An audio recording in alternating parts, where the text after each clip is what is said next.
Okay, and we're back. So, where were we? It was weather. We did Rumble. Also, I switched to a... Yeah, we'll do this. Yeah.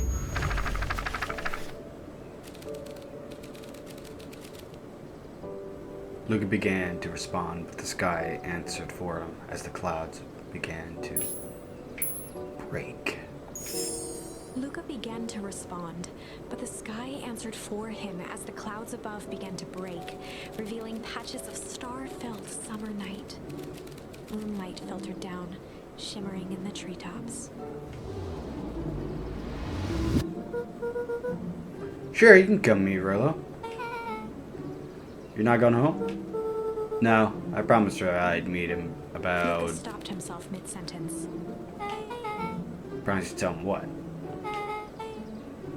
Spit out, bub. We're thick as thieves now. If there's a juicy secret, you gotta tell me.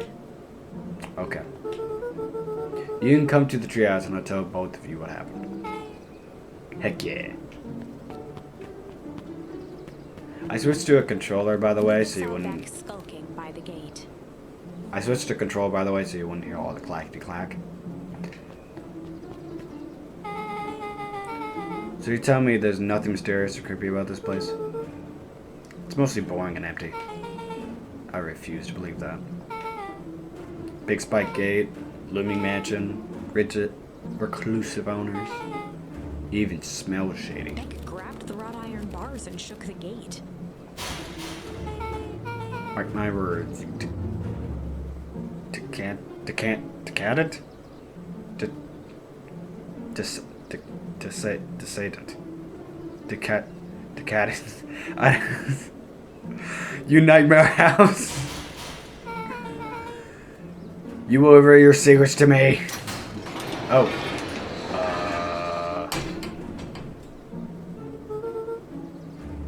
I guess it took a literal sense. What did you do? First of all, I told you so. Second, hide. That's Sarah's Valentine. Who's she talking to? I expect you return the suit in working order. I expect you to return the suit in working order. Of course. As long as everything proceeds as planned. There's nothing to worry about. The only thing I'm worried about is what's rightfully mine. If that means making some unsavory alliances, so be it. Couldn't agree more. There comes a time to suspend hostilities. I'll deal with our common threat. Now this is what I was talking Beck's about. voice was an excited whisper. Proper shady stuff. Someone in a suit like that tried to grab me yesterday. Seriously? Shh. You do understand that when this all inevitably fails, I would deny everything. I wouldn't expect anything less of you. You just worry about your part in this, and I'll let me handle the rest. And I'll let me handle the rest. I can't wait to see the look on Rube Carr's face. Yes, the truth will come to light. I'm still surprised you're so comfortable with the potential collateral damage. If there's one thing I've learned, it's the change is painful. Wow, I was expecting shady, but that's just flat out supervillain talk. If you don't mind me asking, why? Why are you doing all this? The mysterious figure retracted their mask, hair pushing out from all corners. Oh, what the fuck? Family. A chill ran down Luka's spine. His vision blurred. Beck stifled a sharp wince, and Luka looked down to see himself wrenching her hand. An answer I can certainly respect. Gran tousled her hair back under the face mask. Just remember, keep everything nice and normal until the festival. I don't need lessons in rousing suspicion. Gran gave Eris a curt nod and disappeared into the night. I thought it was gonna be that drugstore owner. But Chapter 5. What big ears you have. Lucas sat shivering in the bushes, staring at his feet. After checking to make sure the coast was clear, Beck gave him a gentle tug on his sweater.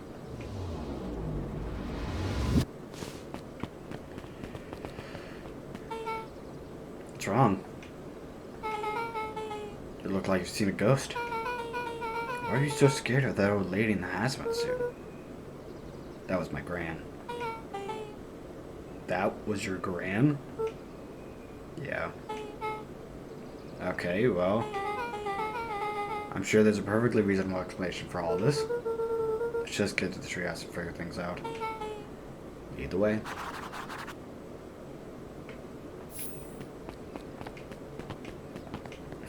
I love the little jump.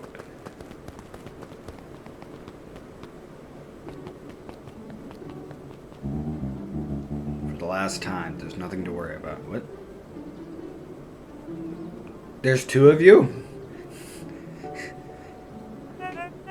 Of course, we're not worried. The clipboard finished writing with a scratchy flourish and looked up.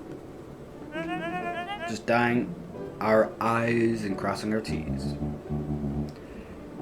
Well, maybe try minding your P's and Q's. Mr. Nuncreed, arms crossed over his paunch, gave an exhausted sigh. If there's anything you need knowing, you'll know it. Absolutely. You'll just sign here, acknowledging everything is accurate. You'll be out of your hair in a flash. Oh, for the love of... He snatched the pad and scribbled his name so hard the pen nearly snapped. There. Would you like my eternal soul as well? The clipboards looked at each other for a moment, almost pondering the possibility. Just call them clipboards. And broke into laughter as they walked away.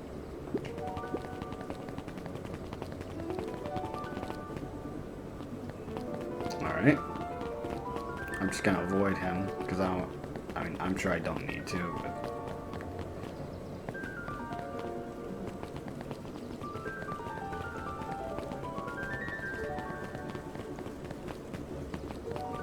I do really like this. Oh, I'm gonna run into them for a conversation, aren't I? Huh, I guess not. I better not dilly-dally. Gotta get the dress. I thought we were... Oh, right, yeah, it's over here. This... Oh, this is nice. Yeah, the dress is just a little further on from here. So what's your buddy Rollo like? Rollo? He's... Rollo. Not particularly helpful. So I've just never thought about it. Lots of energy. He's funny, and even when he's not trying to be. Things have been tough for his family since the fall harvest. It's about damn time you tell me what this foul harvest thing is. It's kind of a long story. Hit me with the highlights. Okay. There used to be this fertilizer company called Valentine's. They were kind of a big deal. Oh. Big deal fertilizer. It was a big deal to us, okay? Their stuff really worked. Farmers loved it. So Valentine's grew and grew. Beacon Pines pretty much grew around it. Most everyone in the town either worked for Sharper Valentine or used his fertilizer. Things were good. I'm sensing a big but. Around 6 years ago, Sharper Valentine died. And something changed. Changed how? He suddenly died. Could have been a bad batch. Maybe it was water. Maybe it was in the water or air or soil. Nobody knows. Well, the crops died. And everyone blamed the Valentines. The foul harvest. Yeah. Valentine's fertilizer went out of business. Half the town lost their jobs. Sheesh. The next year the crops came back, but something was different. You plant a crop, do everything right, and it's of a crapshoot what happens. It's sort of a crapshoot what happens. And And no one knows why? Nope. I take it Rula's farm got the short end of the stick. Yep, for some reason their farms hit harder than others. That sucks. Things have gotten better since Perennial Harvest came to town. The Beacon Pines Reborn initiative? Yep. First thing they did was give the town a deep scrub. They even put us up in hotels one town over for a week, while they decontaminated the groundwater. We better get going.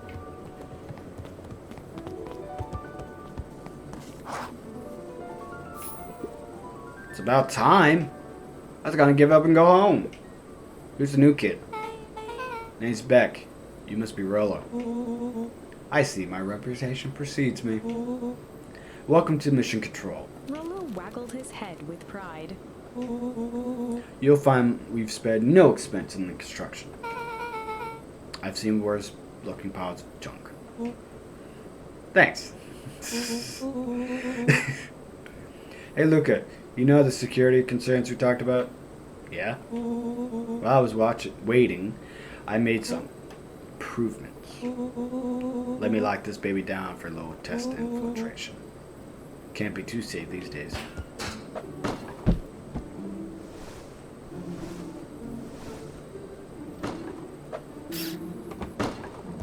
Alright.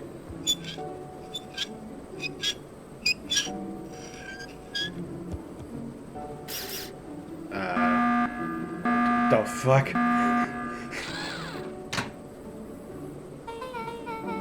He goes, oh, it doesn't. Always. Huh.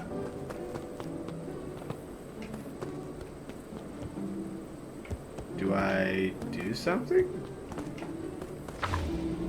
Oh, that did that.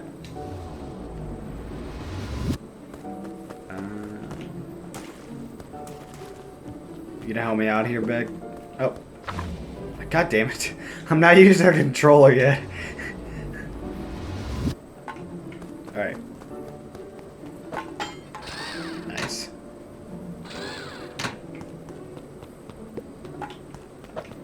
God damn it. Nope, well, I guess that worked.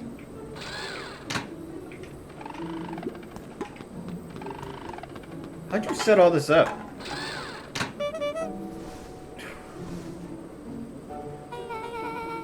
Where did you guys get all this junk in the first place? There's a guy in town named Jeff who trades his junk for snacks. Junk for food. Oh, junk food for junk. Nice. I thought he was just some guy that really liked Halloween candy. I didn't realize he actually traded you stuff for it. So, pretty sweet security, right? Who's imagining if I give you that? Luka, are you sure we can trust this new recruit? I'll vouch for her. Thanks, I guess. Okay, Luka, you promised to fill me in about the Valentine warehouse. Luka sucked in a long breath. So like I said, there was someone there.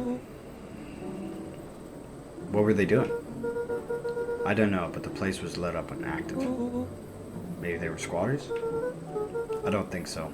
Seemed more organized. When the man pulled me in, I saw some sort of equipment running. A man put you in?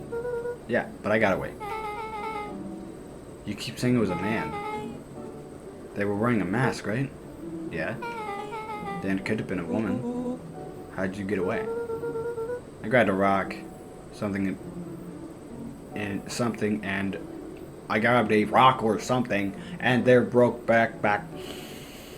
Their mask broke. Jesus. They let go and I ran. Dang. That's intense. No wonder you freaked out when you saw your grandma. Yeah, that's the other part. On our way back, Beck and I saw Eris and Valentine meeting with Gran. We're in the same sort of hazmat suit. Roller let out a low whistle.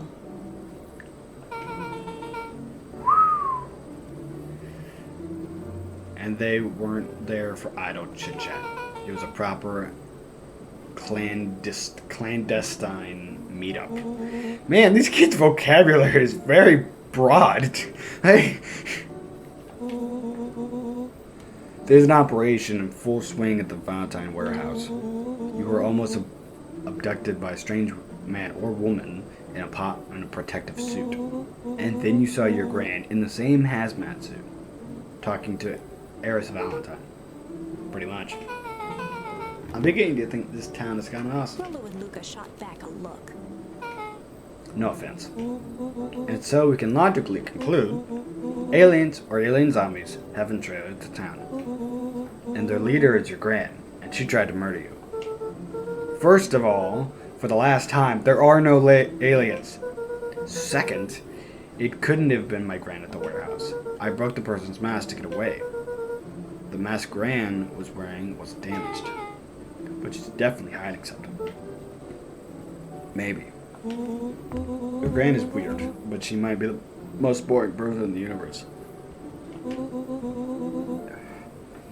All she does is sit around making jam all day. What could she possibly have to hide? I don't know. We haven't talked much since she moved in. Your Gran wasn't from here? No, she came a few months ago, back to take care of me, after his mom went missing. Did you know your Gran before? No, not really. It's been years since I've seen her. Luka, don't take this the wrong way, but are you sure your Gran is on the up and up? Luka gazed out the window. I'm just saying. Sounds like strange stuff has been happening since she showed up. We could say the same about your family.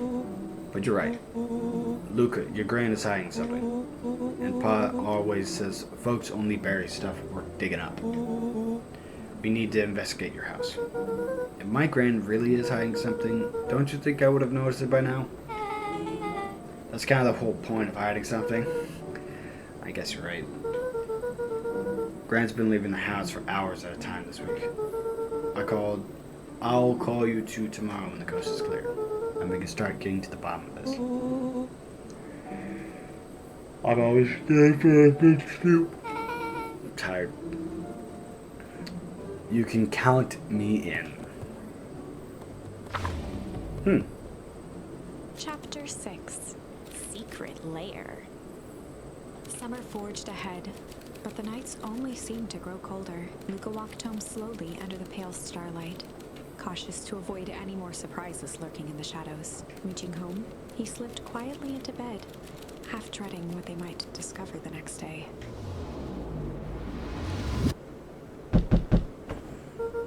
I'm awake. What time is it? Nice. Aww. I'm so cute. I didn't even get a choice. I just put on the sweater.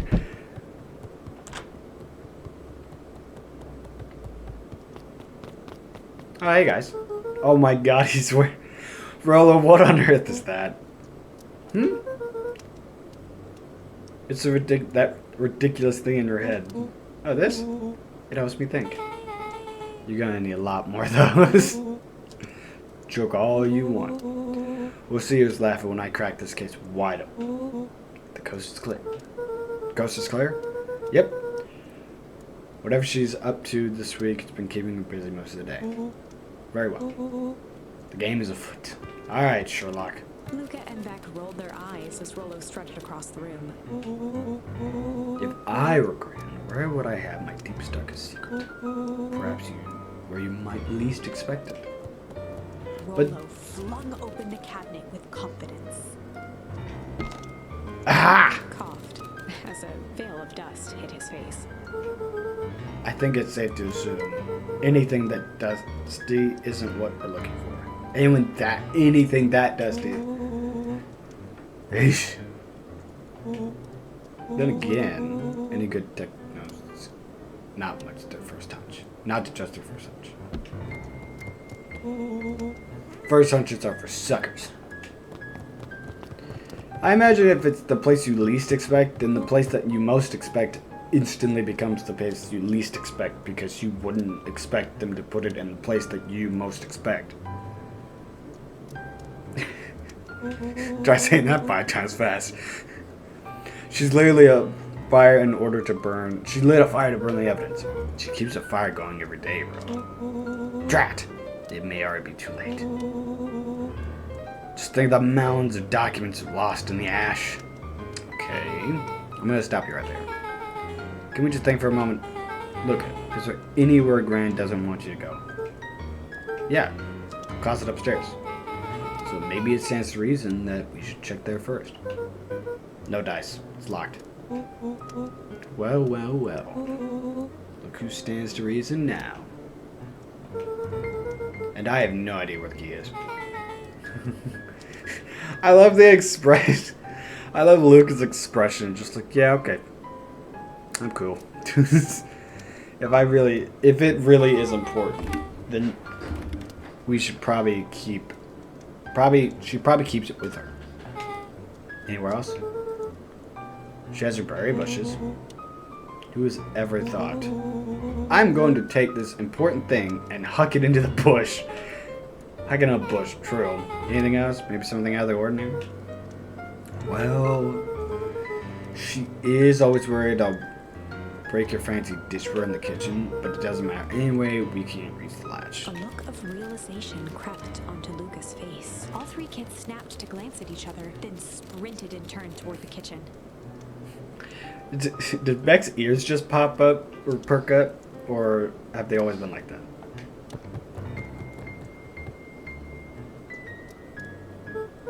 I think they've always been like that. Alright, Rolo. This is your time to shine. Ah, yes. You've caught up on my expert detective skills. And now I shall proceed with... Before he could finish, Luka scrambled up Rolo's back.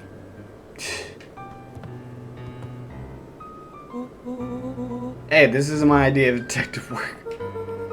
There are chairs right there. Every squad needs a good lockpick, and every lockpick needs a sturdy head to sit on. There are chairs! This is beneath my standing. Stop complaining and hold still. Got it. There are chairs right there. I don't know why. Crowded around the hutch to peer in. With the glass doors opened, a perfect porcelain display gleamed in front of them. Their eyes searched for anything amiss. But the only distinct feature was its impeccability. Well, that was anticlimactic. I don't really know what we were expecting. Like, oh, hey, let me just yank this random teacup out and... Pulled on one of the teacups. It slanted forward with a hollow click. The entire hutch began to rustle and slide under its own power. Seems like your guy's been doing some remodeling. I love how just casual Beck talks about this. Dude, only 2 types of people have secret lairs. Evil masterminds and superheroes. So which one do we think she is? We're about to find out. That are people that just have cool stuff. Also, his parents, like, this wasn't originally like his grand's house, was it? So this must have been here already. Okay, so more of an unhinged conspiracist vibe. Oh wow, yeah, this cannot be good. We need to look around before jumping to conclusions. Punching bag. I wonder if there's an achievement for this.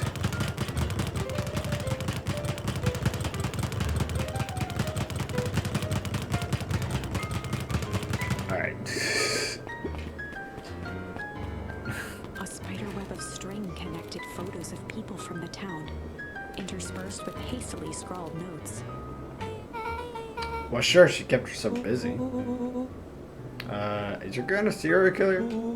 Because I'm starting to get a vibe. Don't be ridiculous. Sure, she's just tracking the movements of everyone in town, out of the kindness of her heart. She put little symbols by some of them. Yeah, Mr. Nunkard has a check mark. The clipboards are all the same, are all inside a big circle.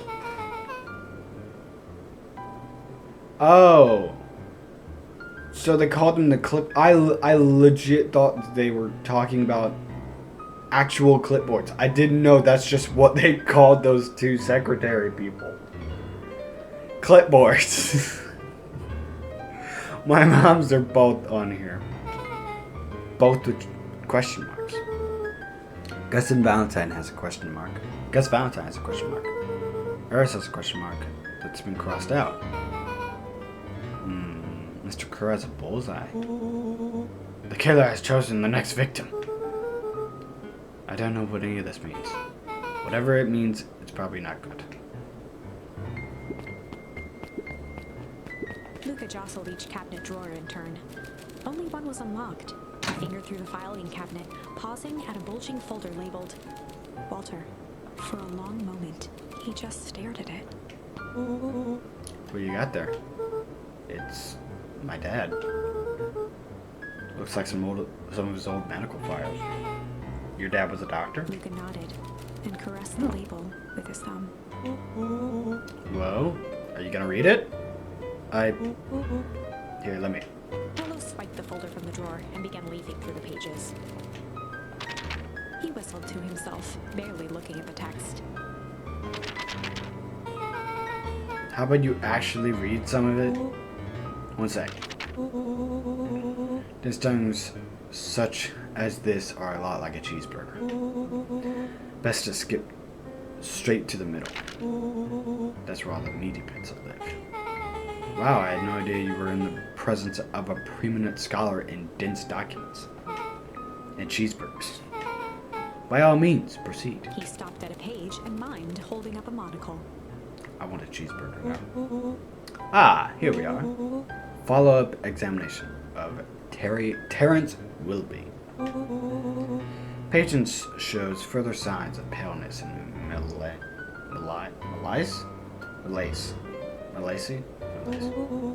Body temperature continues to drop.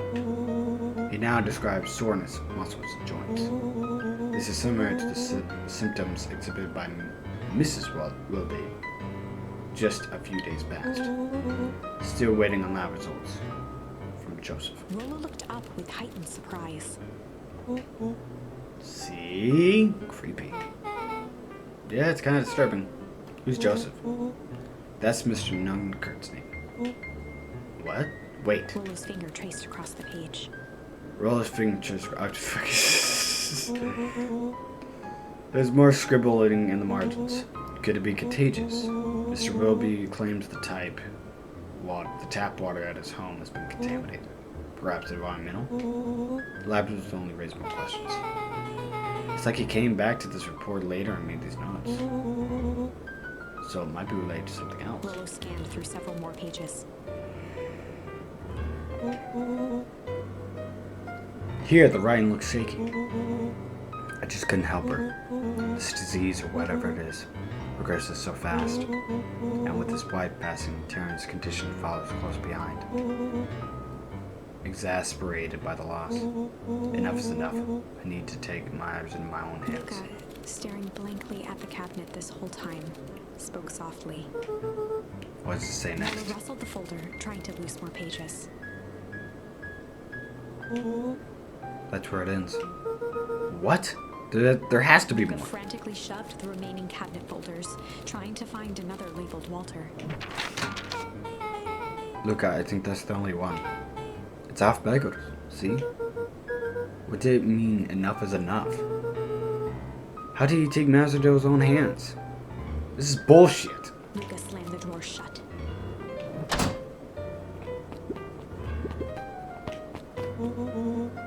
What do we have here? Barrel marks caution, explosive. And jam jars. That's enough jam to lead the whole town. What kind of incendiary jam is your grand making? Oh shit.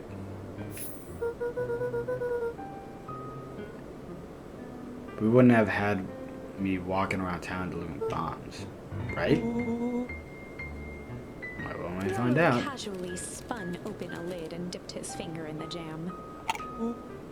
Huckleberries. He smacked his lips. Hint of brown sugar. And ink. Rollo What? plunged his hand in the jar, fishing out a soggy slip of paper. Aha! Rollo offered the slimy note to Luka and licked his fingers clean. It's just to Mrs. Fratelli. A grand jamgram? Shut up. It says, last night I used the disguise Harris provided to scout the location. The timing window would be possible. Operation Sparkplug is a go. Are they doing the heist? Whatever it is, it can't be good. It's some more of a bombshell than a bomb, am I right? You're near her, so I'll let it slide. You... But I'm the bad joke. Okay, I was about to say, you have been making bad jokes the entire time. They crowded around a worn-down old map of Beacon Pines. Cool, this looks like a treasure map. Not every map is a treasure map, Rollo. Yeah, but every treasure map is an old map. Can't follow that logic. It starts at the entrance of the town, and if we follow it, Carefully traced the path with his finger. it leads He right jabbed to down at the end point. Town Square. That's a fountain in the middle of town. It's a weird place to hide treasure. Well, that doesn't look like a treasure to me. The end of the path on the map is simple, same simple as the explosives over here. So it's not hiding a treasure? A real bummer.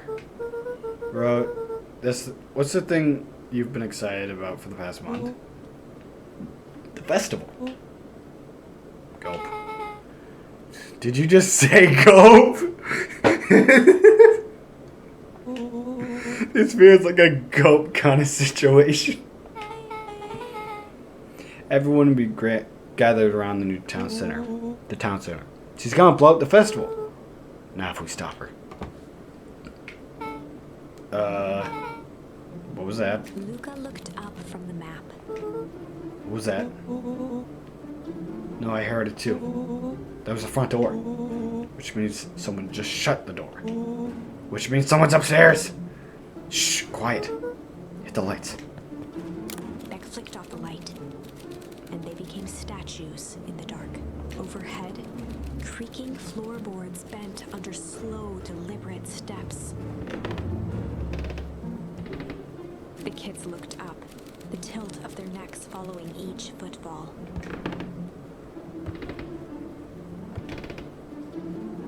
Then suddenly, it stopped. Without realizing, they'd been holding their breath. All three exhaled shakily and glanced at each other.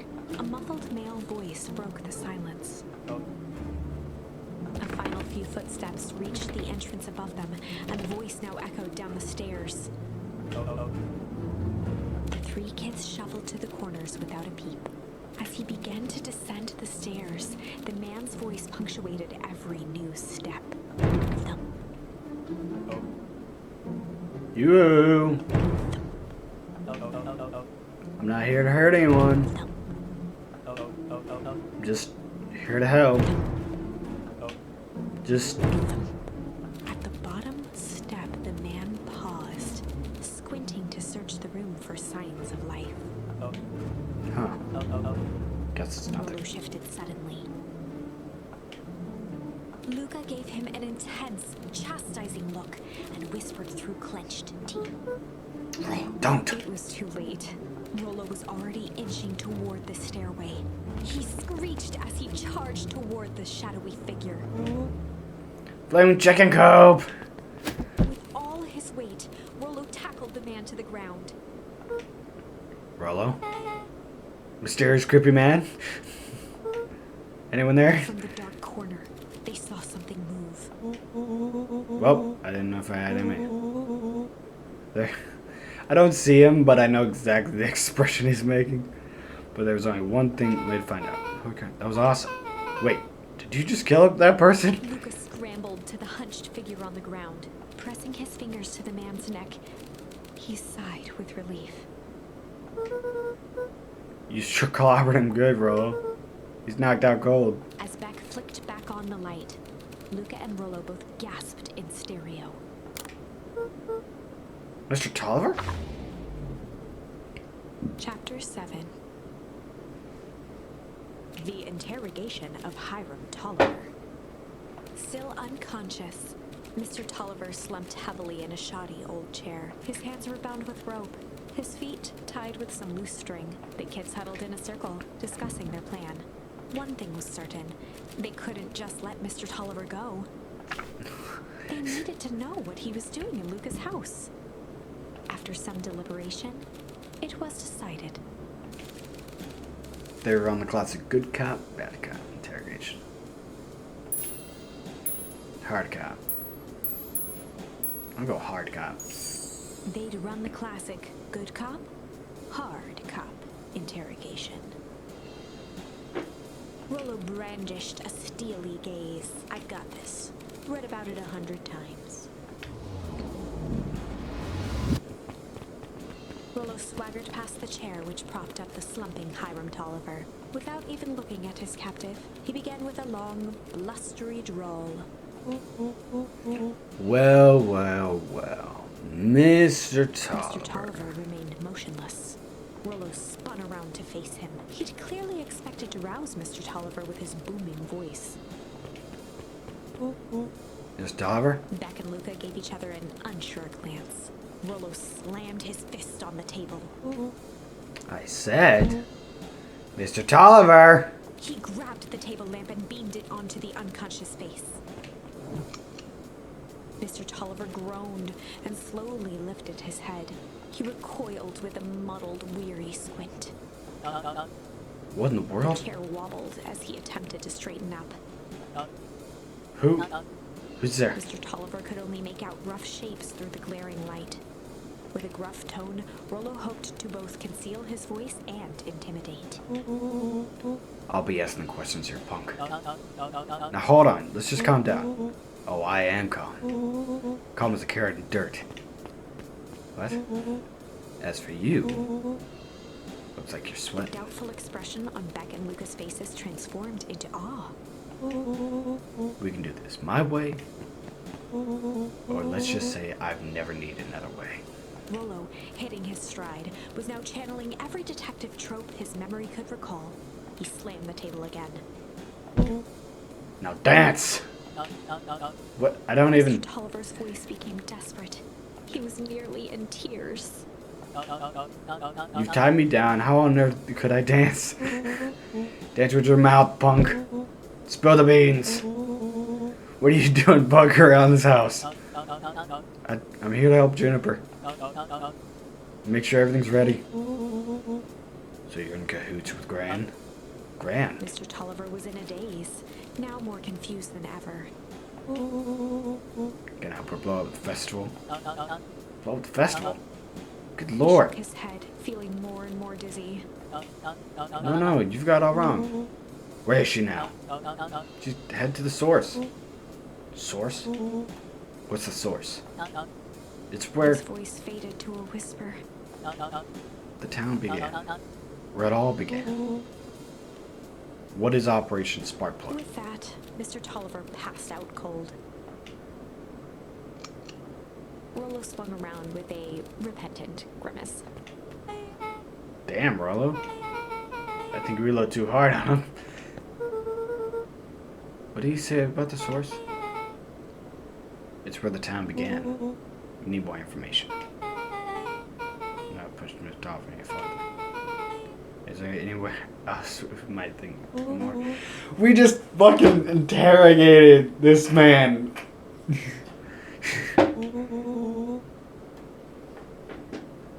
It just got set up for the festival. It just got set up. The tent was put up by the Valentines. Everything they do is just a bunch of fluff to glorify themselves. Is there anything more reliable? The library. If there's any information about the source thing, Kato can help us find it. Let's get some answers. Hello, Kato. This is a dang nice library. Thanks. We work hard on it. Aren't you a little young to be a librarian? Oh, Gato hung out here so much eventually they gave him a set of keys. Gato hung out here so much eventually they gave him a set of keys. I just keep an eye on the place for Miss Novak sometimes. They got you working for free? It's quiet. I get access to all the books I can read. What more could a person want? I feel like they should at least be compensating you a little bit. Fair enough. Give you like food, a meal, or whatever, like something. What can I do for you? We need a favor. I already told you and Rollo. I can't put any higher on the wait list for the next Hank tonic.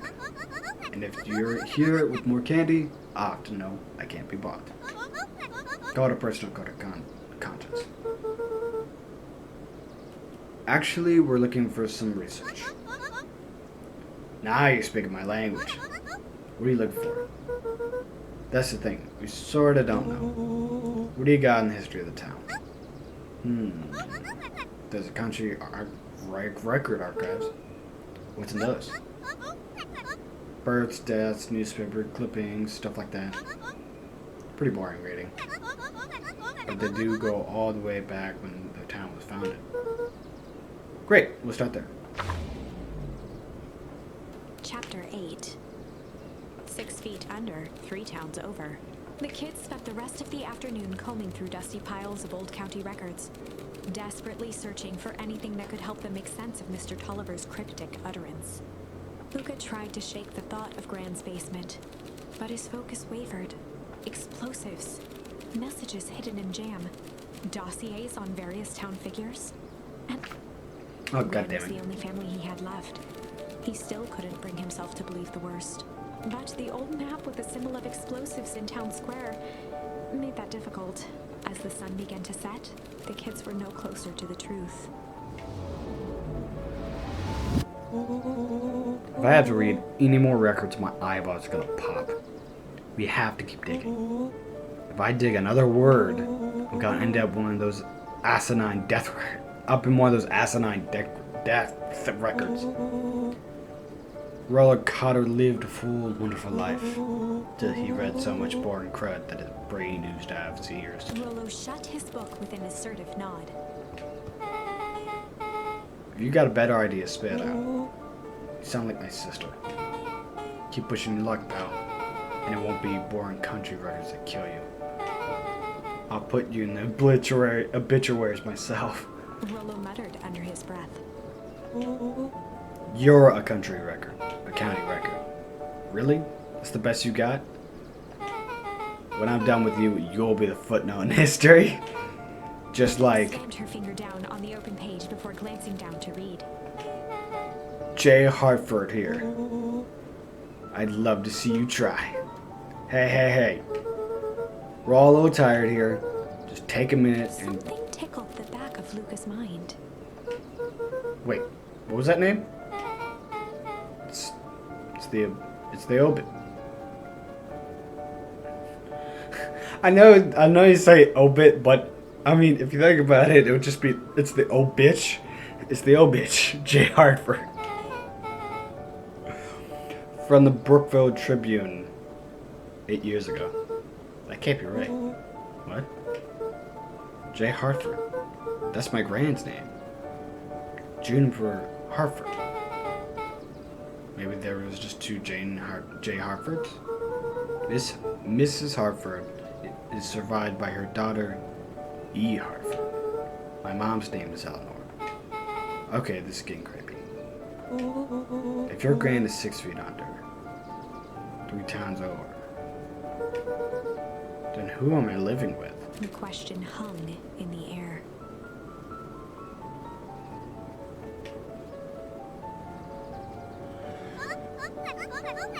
Alright, gang. I gotta close up for the night. Beck rubbed her eyes. How late is it? Almost 10. Ah, crap. Pa's gonna kill me. I gotta go. Yeah, my parents are word sick. We'll be word sick. Okay, let's meet up early as we can at the festival tomorrow. What are we gonna do about the unconscious man in your basement? Oh shit. I forgot he was there. I think something. Luka's heart was pounding as he approached the house. If he was lucky, Gran, or whoever it was, hadn't gotten back yet. And of course, there was Mr. Tolliver tied up and unconscious in the basement. Dealing with him would be the first order of business. Luka shook out his arms to calm his nerves before entering.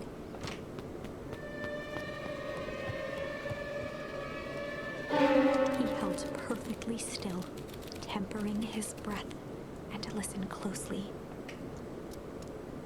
She was asleep. His only hope was that she hadn't found Mr. Tolliver before dozing off. Checking Mr. Tolliver in the basement. Okay, so we just left it open. And he's out.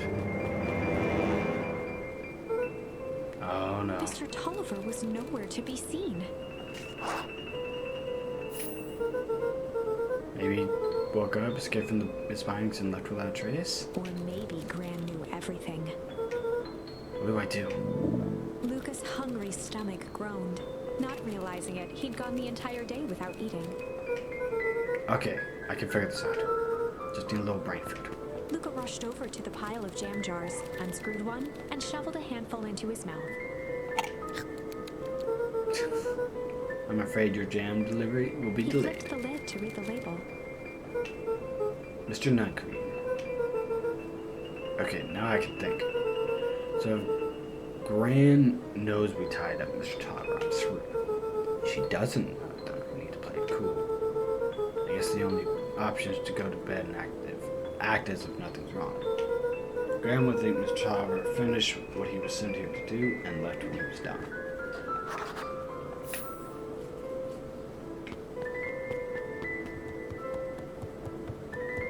I feel like she's gonna be awake. Or gone. Gran? Okay, stick to the plan. Go to bed, play it cool. As Luka climbed the final stair, the emotion of the day dragged heavily on him. No. With each consecutive step, his legs weakened. His stride began to falter. He tried to grab for the railing to steady himself. Something was wrong. Come on, legs. Just a few more steps. Oh! Luka groaned and tried to move. His limbs might as well have been bolted to the ground. Through numb lips, he mumbled just before falling asleep. The jam. Go to sleep.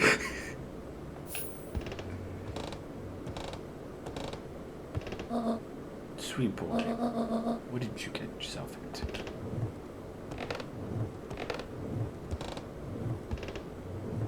Is she dragging me? That's not. Let me handle everything.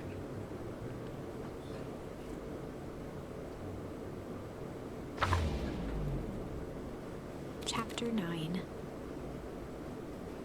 A speech to end all speeches. Luka awoke to find himself face down in bed. He moaned into his pillow. Why would Gran drug him? Or rather, why was she trying to drug Mr. Nuncreed? Shaking the questions from his woozy head, Luka snapped back to the matter at hand. The festival.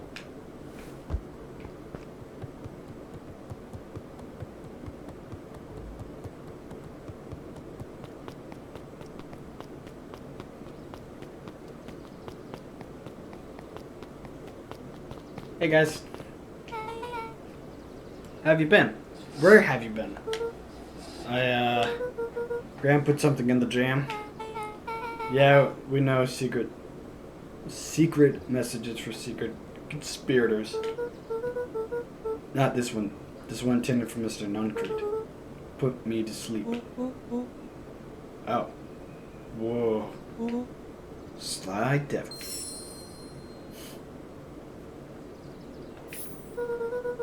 I think she's trying to remove him from the equation. He might be in danger.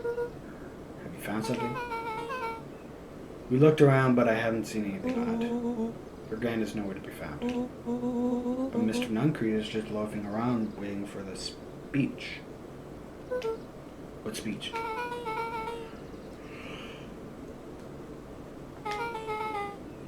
Everyone is gathering at the stage. Let's get moving. Yeah, that's a lot of people. Augustus Valentine nervously wiped his brow. Ahem. This thing on? Hello, Beacon Pines. I'm Augustus Valentine, your mayor, and I suppose you already know that. Oh, yes, before we get started, I just wanted to make a moment to recognize someone who couldn't be here today. The town wouldn't be where it is today without my father, Sharper Valentine. So I thought we could begin with a round of applause befitting such a great man. Even that's more than old Codger deserved. Gus cleared his throat and awkwardly loosened his tie. Right. Where are we? William Kerr bounded on the stage with the energy of a preacher at a big tent revival. Gus Valentine, everyone. He gave Gus a hearty slap on the back and motioned him off the stage. Let's hear for our mayor. What a great turnout.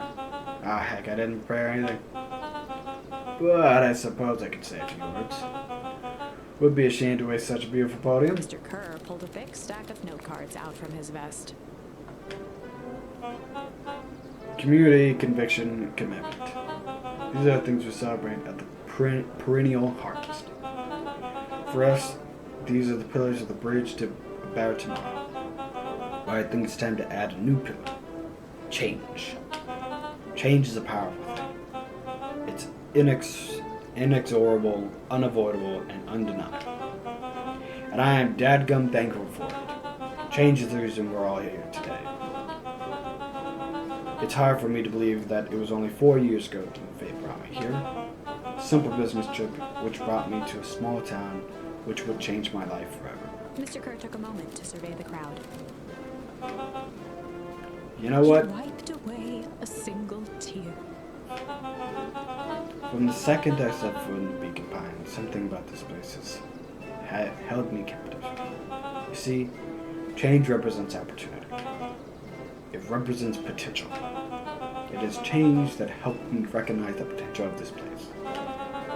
To see the people of this town, despite suffering great loss, still held on to things that made them He special. thumped the podium to emphasize each word.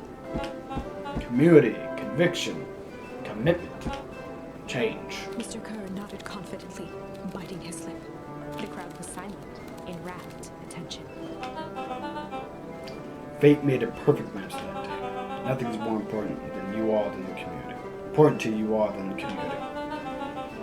And perennial harvest is a community first and foremost. Mr. Kerr methodically made eye contact with each section of the crowd. The only way you made it, okay. The only way you made it through the Val Harvest, but oh my god. With unshakable conviction that was better tomorrow. My god, this guy drones on. Perennial Harvest was founded on the conviction that we are the Horizon Festival, a symbol of the commitment to each other. Began to build to a crescendo. We now walk hand in hand to the future we shape together, and there's what change is all about. Grabbing the grabbing the furniture by the scruff of the neck and making things happen. Change is a choice. I am tickled pink that we will all be making that choice together. Now, great is that. How great is that? Just imagine what we can accomplish. What was that? The crowd began to Oh look around no. nervously. Don't worry, Little Thunder. Yep. I already know. Everyone remain calm. Mr. Kerr quickly flicked through his note cards. Where was I? Through all my travels, I have learned one true thing. One always represents what they sow. We have all planted a lot of good in this town, and so it was a happy heart I can proclaim. He raised his hands up to the heavens. Our harvest awaits. Yep. At that moment, a merciless wall of impossibly cold air ripped through the crowd, instantly freezing everyone and everything it touched. a man like William Kerr, this was a fitting way for things to end. On a stage, with an entire town frozen in wrath detention for the rest of time. The end. There's that ice again! Whenever I think we're getting close, it comes along and ruins everything! Maybe we should just quit? Maybe you should just close the book, walk away, and never think of me again. No, I don't mean that. We got a little closer this time. We just need to try again. Please. Okay, so... That's the interrogation. So let's see. Got that. This one is strange. Oh, but I never... Shame.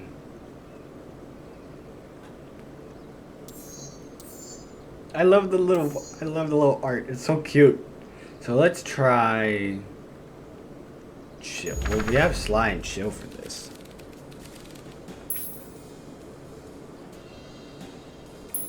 I say Sly is probably everything. They'd run Get the more classic secrets. Know good where it cop, is. Sly cop interrogation. Luka and Rollo ducked behind a barrel, leaving Beck to her task. Oh. With a few crisp snaps, she roused Mr. Tolliver. What? What's going on here? You're the notebook girl. Please, call me back. Sorry about this. Mr. Tolliver looked down and shifted a bit, testing his restraints. It seems there's been a mix-up. You see, I'm down here for the same reason you are.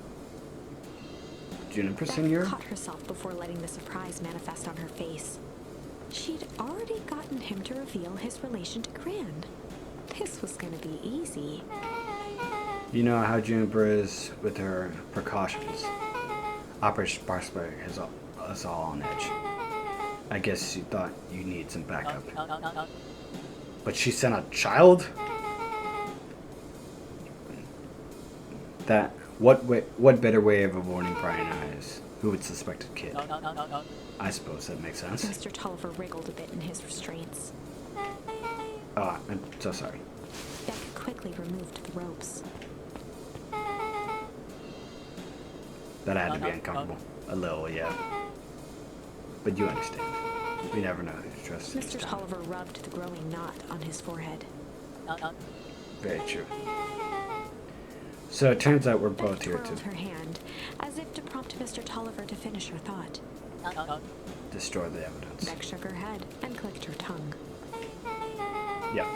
The old gods is nothing if not thorough. Mr. Tolliver let out an amused huff in agreement. She sure is. Can't blame her though.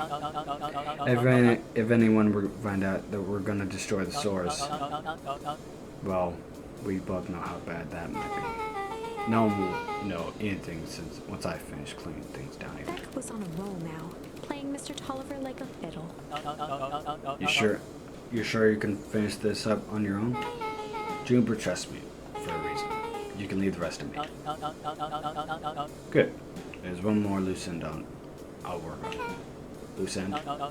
Oh, it's nothing really. The other day I had a radio on scam while restocking this candy shop.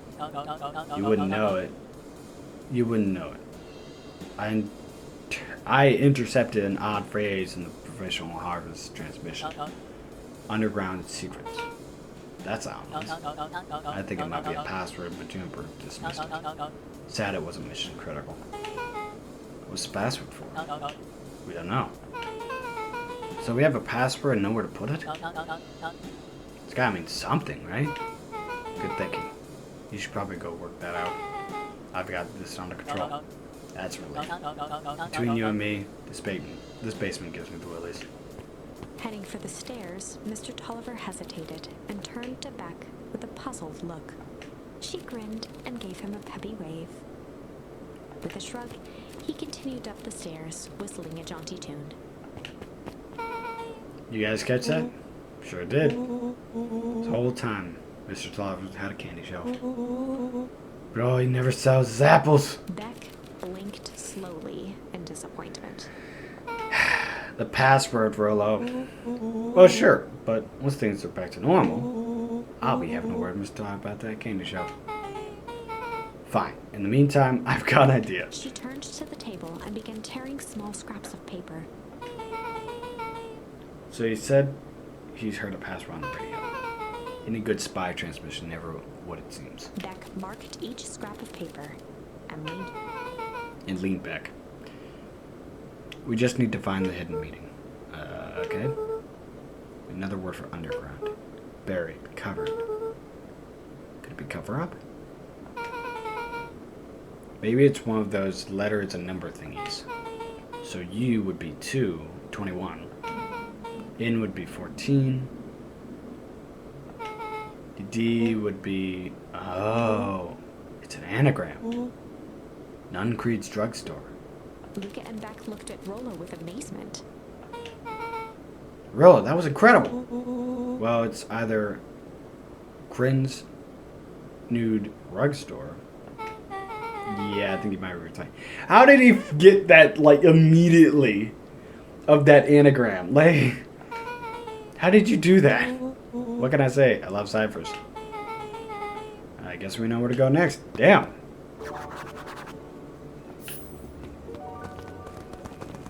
Rollo is a lot... Oh.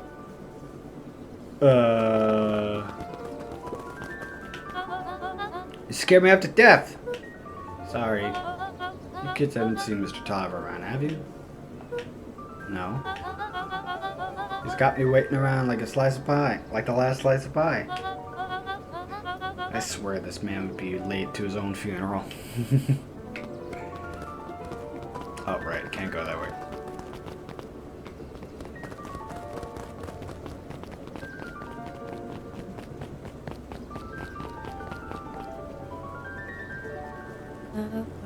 You're late, Augustus. Sorry, sister. Was caught up with work. Work? You? Add a few details to lock down for the festival. Oh. What do you have to report? What's the insipid town festival really about? Gus I looked think... around nervously. I think Mr. Carr really does just want to do something good for this town. He's actually a pretty nice guy. You should spend some time with him. I didn't pull strings installing you as a mayor so that you could make friends. Your job is to help figure out what Karn Perennial Harvest's true intentions are with this town. We have a responsibility. This is our father's town. Was. Excuse me? This was our father's town. He's gone, Harris, and he isn't coming back. Father left us with nothing but problems. Mr. Carr came here and offered to help us. We accepted that help. We didn't agree to them turning Father's warehouse into a toxic dumping ground. That is a temporary arrangement. The glow you can find from our damn backyard. They're dumping their nasty little secrets on us. When this all inevitably goes wrong, who do you think they'll blame? Harris's cry hung in the air. We have a new choice to make now, sister. This town is going to change whether we like it or not. Are we going to choose to be a part of that future? Or be forgotten in the past? It's a shame. Father named you Augustus. You will always just be Gus. Good night, Harris. I'll see you at breakfast tomorrow.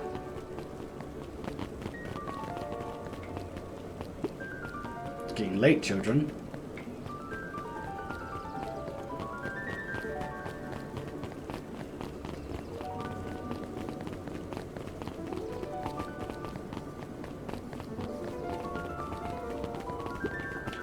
Solomon stood proudly at the entrance to the drugstore, holding a brown bag overflowing with black licorice.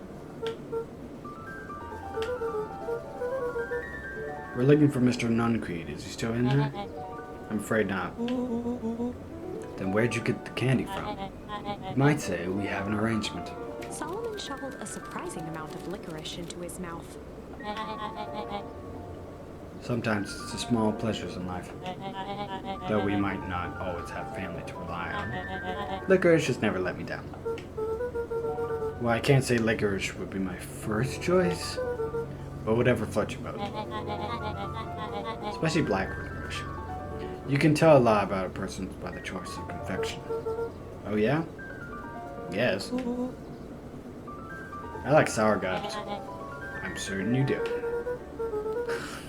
I always wondered why Mr. Nunkard kept licorice in stock. You must eat half of it to make it worthwhile. There are many ways to earn loyalty. For some, it's as easy as cold hard cash.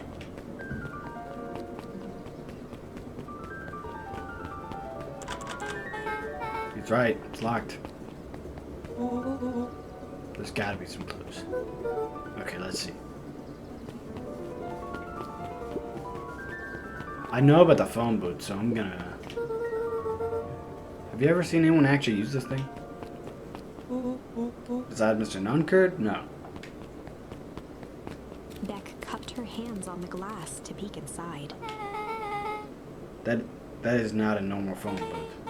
It's like a blinky keypad. Why would there be a blinky keypad? Grant's new drugstore. I mean, underground secrets. The password. Beck flung open the door and they all squeezed in.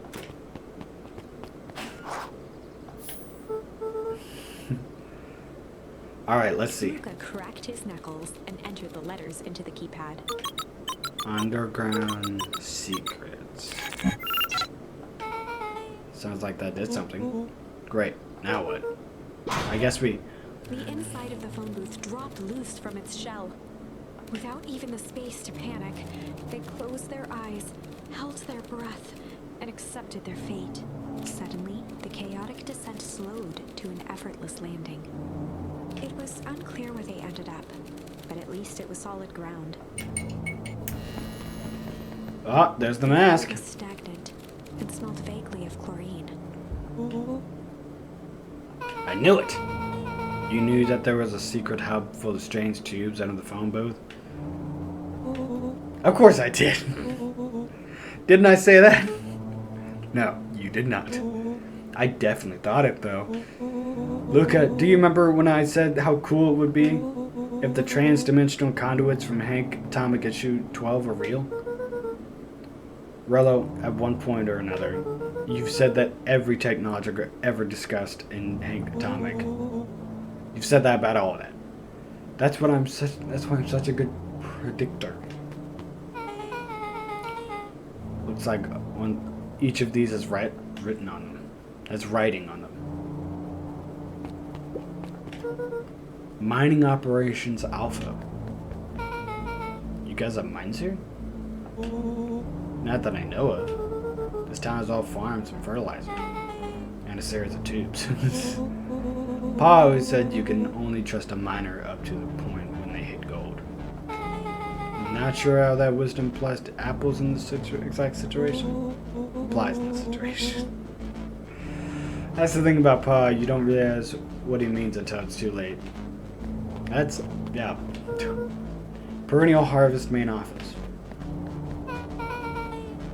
That's where my mom works. What does she do? Science stuff. Oh, it's Beck talking. Okay. Is she involved in this? We just moved here. How could she be involved? True. Valentine's Fertilizer Warehouse. Is that where you almost got snatched? Yeah. Why would Perennial Harvest have two going to the old Valentine place? This is starting to feel like something big. Oh, the studio has a broken mask. So we have found our mysterious warehouse creeper. We at least found our hazmat suit. If it walks like a nun creed and talks like a nun creed, let's not jump to conclusions. Just saying. That's a lot of buttons. Stand aside, Earthlings. I have read enough Hank Atomic to know my way around sci-fi tech. Luka's hands hovered over the field of blinking buttons. Any, many, money.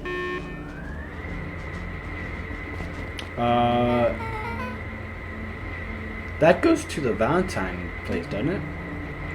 Nothing. I didn't even mow. I didn't even mow yet.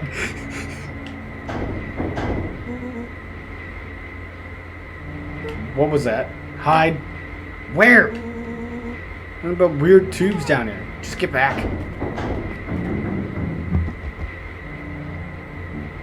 Shit. Shit. Shit. Awesome.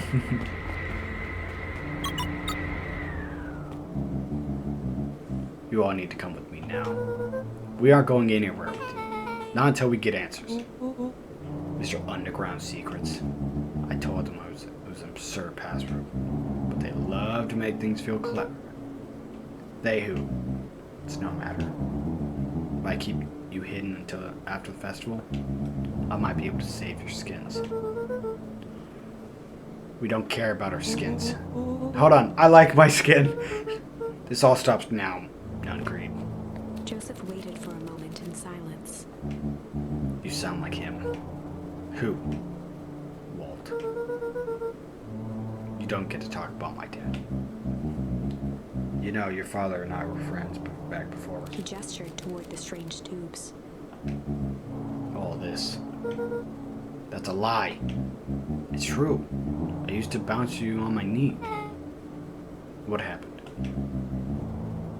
Same thing that always happens. Reality, complications, life.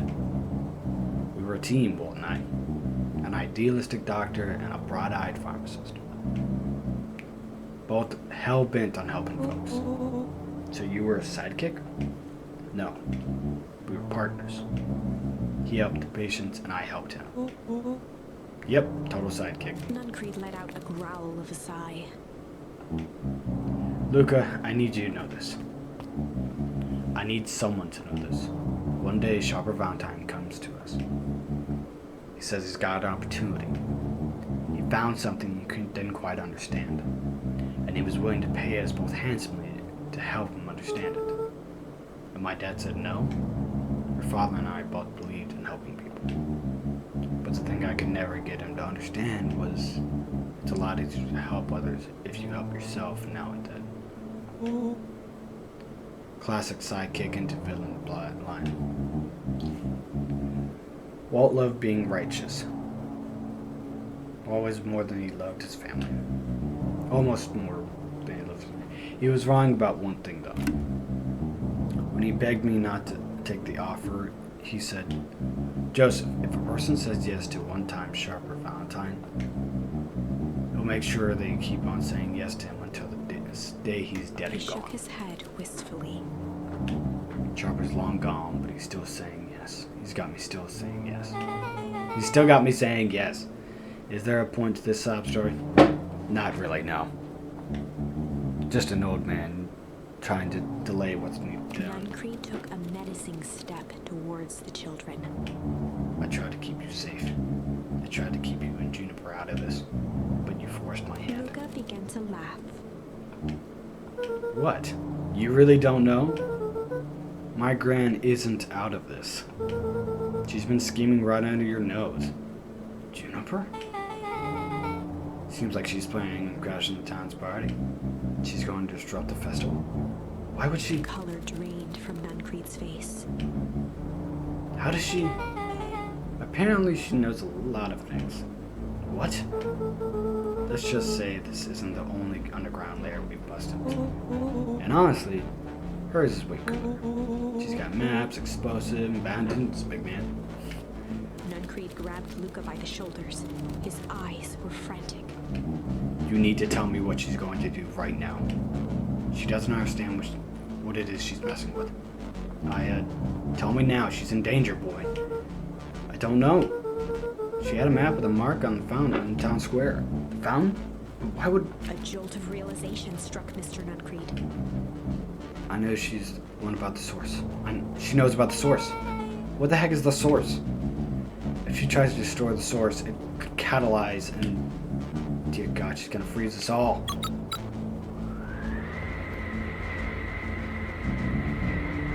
You all need to run. Run where? Away. For as far away from this town as you can get. Head west and don't look back. That did not go how I expected. So, totally following, right? Totally.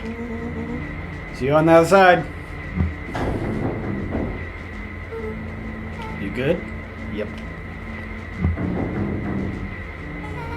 I love this town.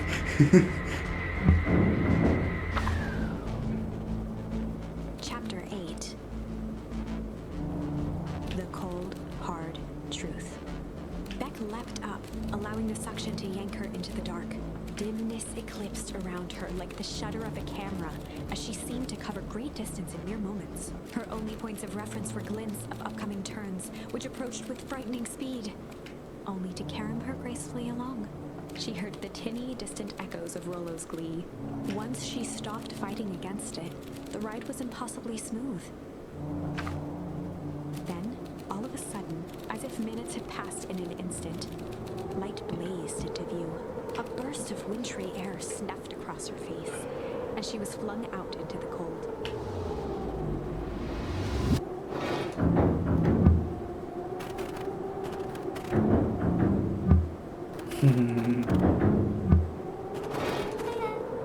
Well, that was intense.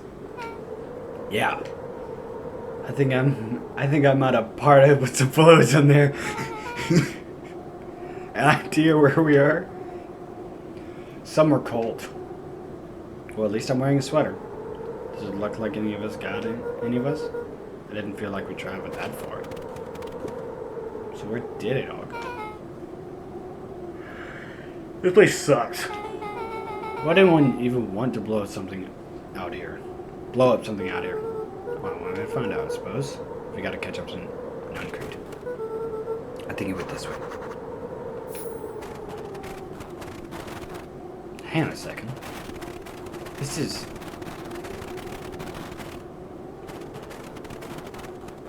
is the same. This is like where the cabin is. The sign.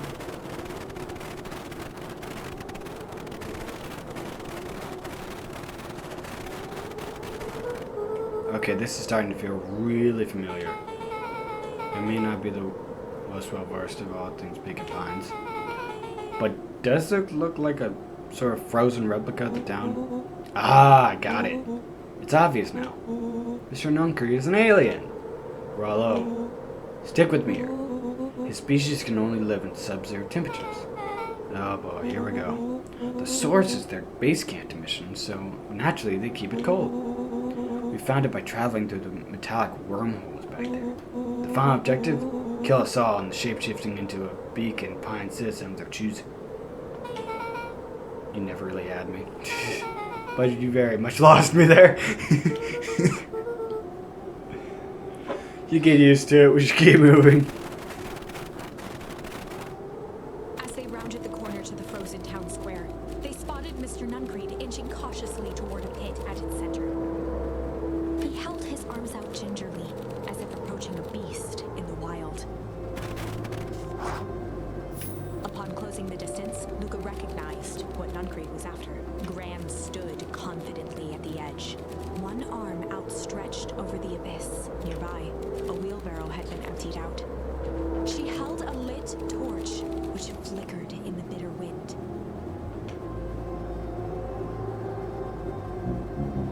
Juniper, I don't know what you think you're doing, but I assure you this is not going to solve anything. If you drop that, you doom the whole town. Oh, it wasn't me who doomed this town. I've been watching you, Josephine. I know what you've done. You and your co-conspirators. Gran? What's happening? Luka, you and your friends need to leave right this moment. Mr. Nuncrete turned back toward the kids, desperation in his eyes. Listen to your grandma, Luka. This is between me and Juniper. Beck held steadfast in awe. Luka approached closer. Mr. Nuncrete spun back toward Graham, his voice growing louder. You've got all wrong, Juniper. Just hand over the torch. You don't understand what you're doing. How could I possibly trust you to do the right thing? Walt told me everything. He trusted you. You betrayed that trust. Luka, did you know this man your entire life is a lie? Did you know this man's entire life is a lie? If it weren't for him, your father might still be alive. Mr. Nuncreed winced with anguish. His voice hardened.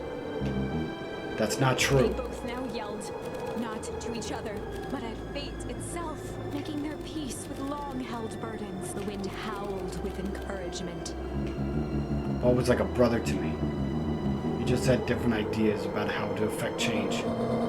Very convenient that your way just happened to line your pockets. Now that's not They fair. menaced at each other, both catching their breath.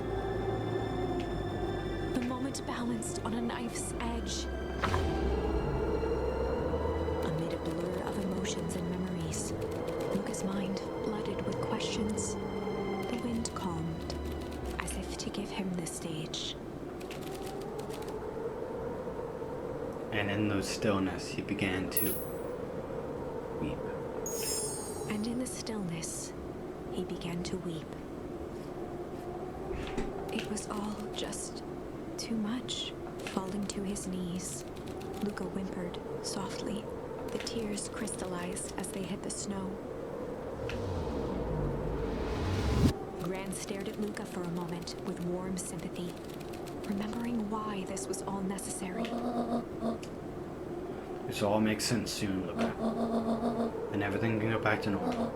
I promise. She stiffened up and brandished the torch at Mr. Nuncreed. You can't hide behind those people any longer, Joseph. Once their precious source is destroyed, you'll see where their loyalties fall. Juniper, don't. Ignoring his final plea, Gran flung the torch into the deep darkness. She smiled and exhaled in relief. Mr. Nuncreed moaned in resignation. The torch echoed as it ricocheted down the hole, punctuated with a thunderous thud. You see, Joseph, I've learned one very important lesson in life. If you want things to change, you must be willing to. Before Gran could finish, the ground shook her to silence.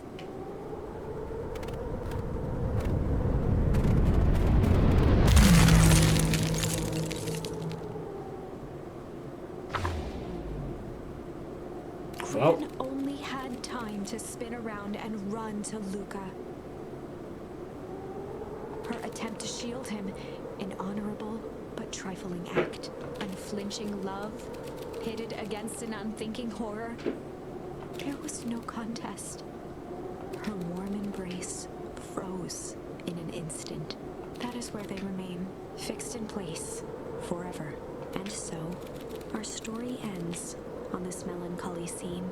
In a town brought low by its secrets, sits the frozen statues of a misguided band of meddlers. The end. Well, that was dire. On the bright side, we finally figured out where all the ice is coming from. Now, we just need to find a way to deal with a mystic, unfathomable force of nature. fire and ice. Okay. So let's go for this one. And then we... Strange. Skip to where I left off. Who's after you? Luka. Luka. Rollo? It's not safe, Luka. Rollo? Where are you? The treehouse. I'm at the treehouse, Rollo. Where are you? No, Luka, the treehouse isn't safe. They said they were going to the treehouse. I was trying to tell you to stay away from the treehouse. Who said they were going to the treehouse? The clipboards! What did I tell you? The perennial harvest wackadoos are after me. They've been chasing me, yelling questions at me. What sort of questions? They were saying the same stuff they always do. But it's different now.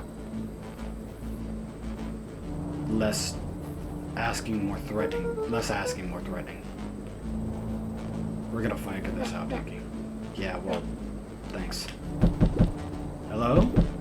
Is anyone present in this arboreal domicile? Crap, they found me. Luka, what's happening? Don't panic. You stay here. I'll see what they want. Oh my god, there's a lot of you. Hello, Mr. Anyone. We would love to hear your thoughts. Do you have time for more chat? We would be brief. Your time is valuable to us. I'll be down in just a second. Of course. We have a problem. Luka, gotta get out of here. Who's there? Is it them? Yeah, it's the clipboards. A bunch of them. How many? Maybe all of them? Oh yeah, you were right.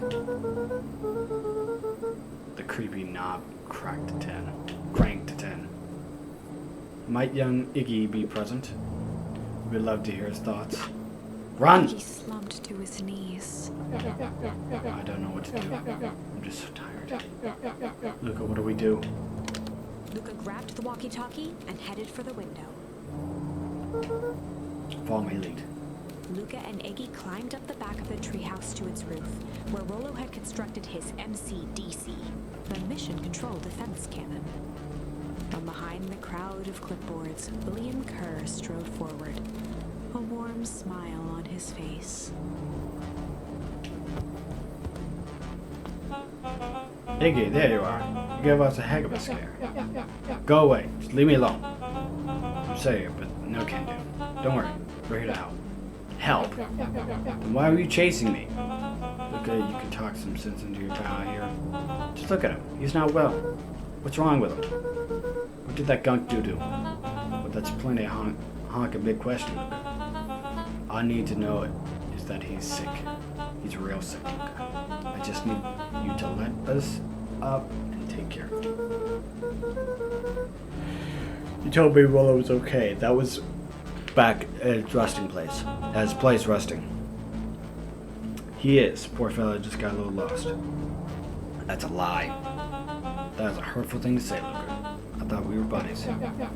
Why? Because he lets you ramble on like a wackadoo? No. Nobody likes you, you creep. Kerr's smile faltered. Why don't you pop on down here so we can have face to face? Y'all might thought you could give a heck of a sore throat. And who wants that? Luka's grip tightened on the MCDC. What did you do to Rollo, liar? What'd you do to Rollo, liar? Well, shucks, look at the only teeny bit fit. It was only a teeny fib. I told you that he was at home. He is resting, and he is perfectly safe. For now, please. What happened to him next is up to you, Luka. Look around. You're quite the pickle, and I'm the only person in the whole wide world who can help you. You get to decide how this ends. I'm about to fuck him up. His mind raced. He was caught in a trap. What do you do when there's no hope? He wiped his cheeks with a sleeve. What are you gonna do, Luka?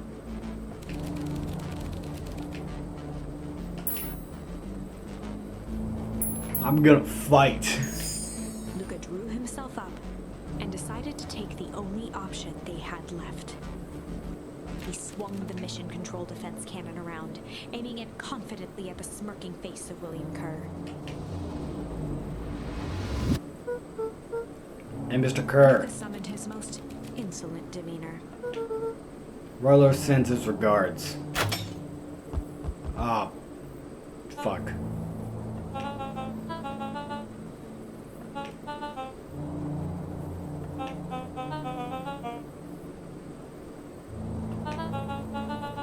Kerr turned his back on the... With a nonchalant wave of the hand, he made it. As the clipboards began to slowly advance on the treehouse, Luka looked to Iggy with resignation in at the end. Seriously? Things escalated quickly. Maybe discretion was the better part of valor here. Okay.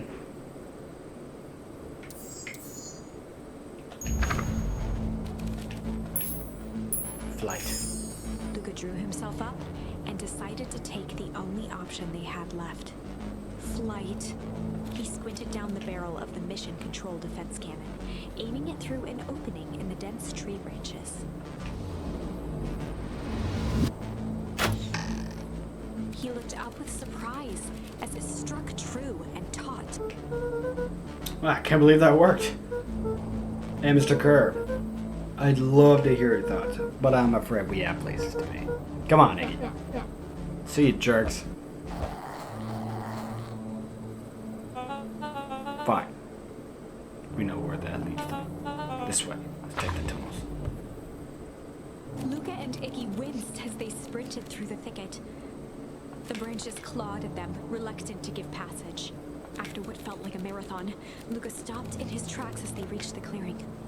What the? That was all he was able to say before Iggy slammed into his back. The boys tumbled down a steep decline and crashed with a wheezing thud on a surface as hard as ice. In fact, it was ice. Chapter 5. Signs. They stood silently, catching their breath. The sky was like sapphire. With each breath, a plume of steam escaped from Luka's lungs. Let's keep moving. Luka pulled Iggy to his feet as they gazed across a snowy terrain. That was actually pretty badass. Huh. I think we lost him. Are we up in the mountains? I don't think so. If anything, we went downhill. Then what's up with the Winter Wonderland? All I know is there's no going back the way we came. Let's see if we get our bearings. Follow me.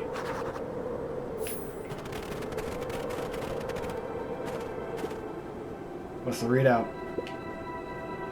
Sitting just about 258 Kelvin.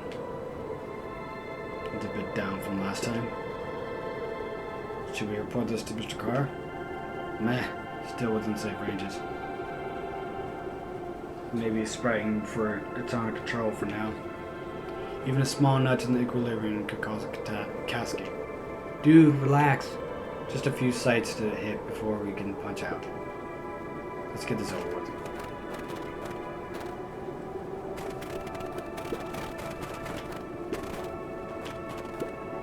What's all this?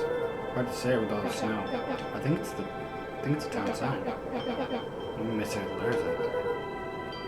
How could this be? Couldn't be another town this deep in winter. I'm looking at the evidence for the contrary. Let's figure out what we're dealing with. Step 1, snow's gotta go. Let's see.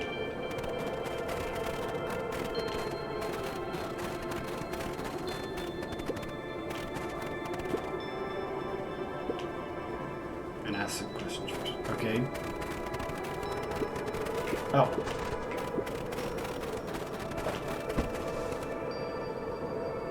Welcome to Beacon Stared in Pines. disbelief at the sign that now clearly read, "Welcome to Beacon Pines." This doesn't make any sense. We're in Beacon Pines? How's that possible?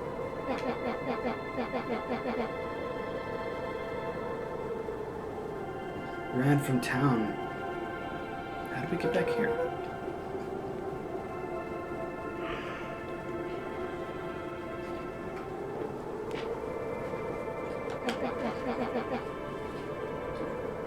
Where did all the snow come from? Well, it's been colder than normal lately. That's a pretty big difference between a sweater weather and an Arctic hellscape. The pub we fought at before, it was cold too. We followed the leads to one source. You think it's related? What the hell's going on? We're gonna get some answers. Let's keep moving.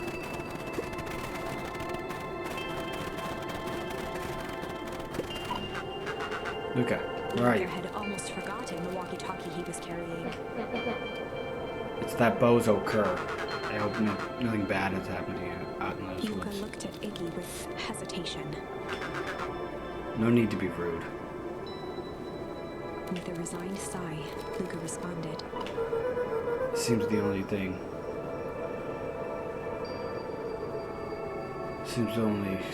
dangerous thing in the woods is you.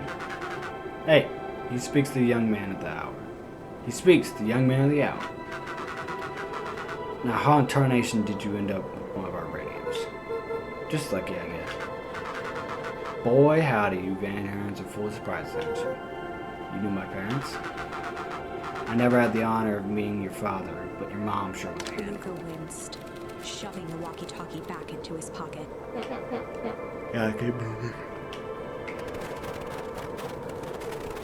The crunching of footsteps trailing Luka went hush. He looked back to see Iggy's face twisted with confusion. Everyone's gone.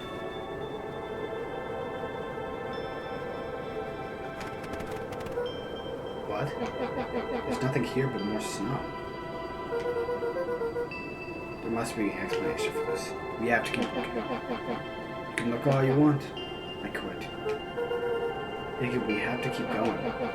You don't get it, Iggy. This is one of your pathetic atomic stories. Atomic stories. We aren't going to save the day. We're not even going to save ourselves.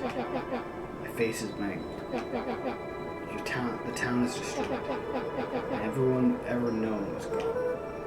We don't know that. We can't just quit. Do whatever you want. I'm done. Nikki, it's gonna be okay. Luka peered upward at the darkening sky. He let out a long, foggy breath, faintly. Iggy began to cry. Seeing Iggy in such a pathetic state gave Luka a sense of compassion and more than a little guilt. It is getting pretty late. I think it's probably not a great idea to stumble around in the dark anyway. Luka allowed himself to collapse next to Iggy. Let's just rest for a bit. The boys huddled together for warmth and comfort. If not for exhaustion, their minds would be racing, trying to make sense of the events of the day. As it was, all they had energy for was to sit in silence, numb.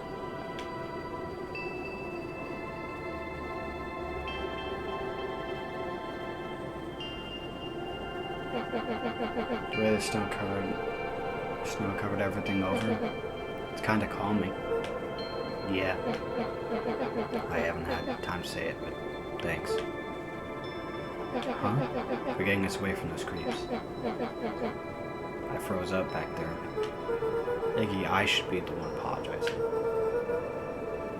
This all happened because I lost my temper.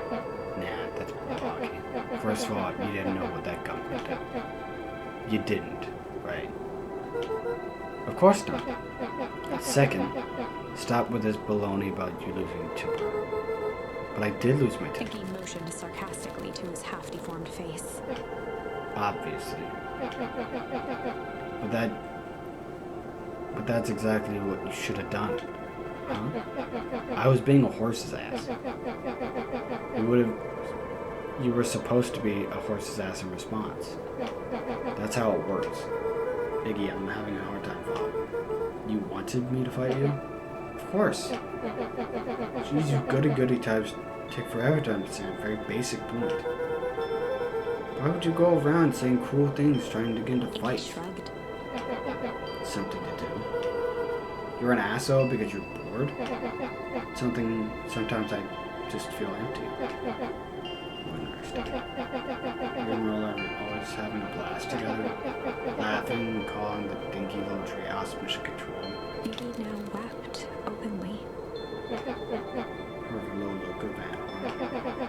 With his perfect little life. My life is not perfect. Everyone in town likes it. Not everybody. Well, that new girl hasn't even unpacked yet, and she already likes you. You have He Tish. wiped his nose with his sleeve. I love Tish. Tish is great. But she ain't exactly the world's greatest conversationalist, you know. Luka gave a warm chuckle. I get that impression. Iggy cleared his throat as he wiped his eyes. It must be raining out here. Definitely. Iggy arched into a wide yawn. We should probably try to get some sleep. That yawn was real and that was a coincidence. Yeah. Let's lay low for now. Tomorrow we'll get the bottom of this. Luka's eyelids began to slowly drift shut. Luka? Yeah? I always did want to see the inside of your dinky little treehouse. What do you think? Not bad. I'll give you the full tour when we get back. You know what? That's all Luka could whisper before succumbing to sleep. Iggy snuggled in some more. When it comes to the worst days of my entire life, this wasn't that bad. The house smelled of warm bread. Luka was playing with toy blocks on the living room rug. He looked up to see his parents on the couch. His mother held his father's head in her lap. She idly stroked his hair while humming a song. A voice behind Luka spoke. "This is how you remember them, huh?" Luka turned to see his own face. The doppelganger from his dreams, still clad in a yellow hazmat suit, still carrying a look of disdain behind empty eyes. Aww, look at this perfectly cozy scene. You know it wasn't really like this. The figure picked up a toy block and inspected it. It's amazing the facades that one can build given the right materials. Not that I blame us. These are a child's memories.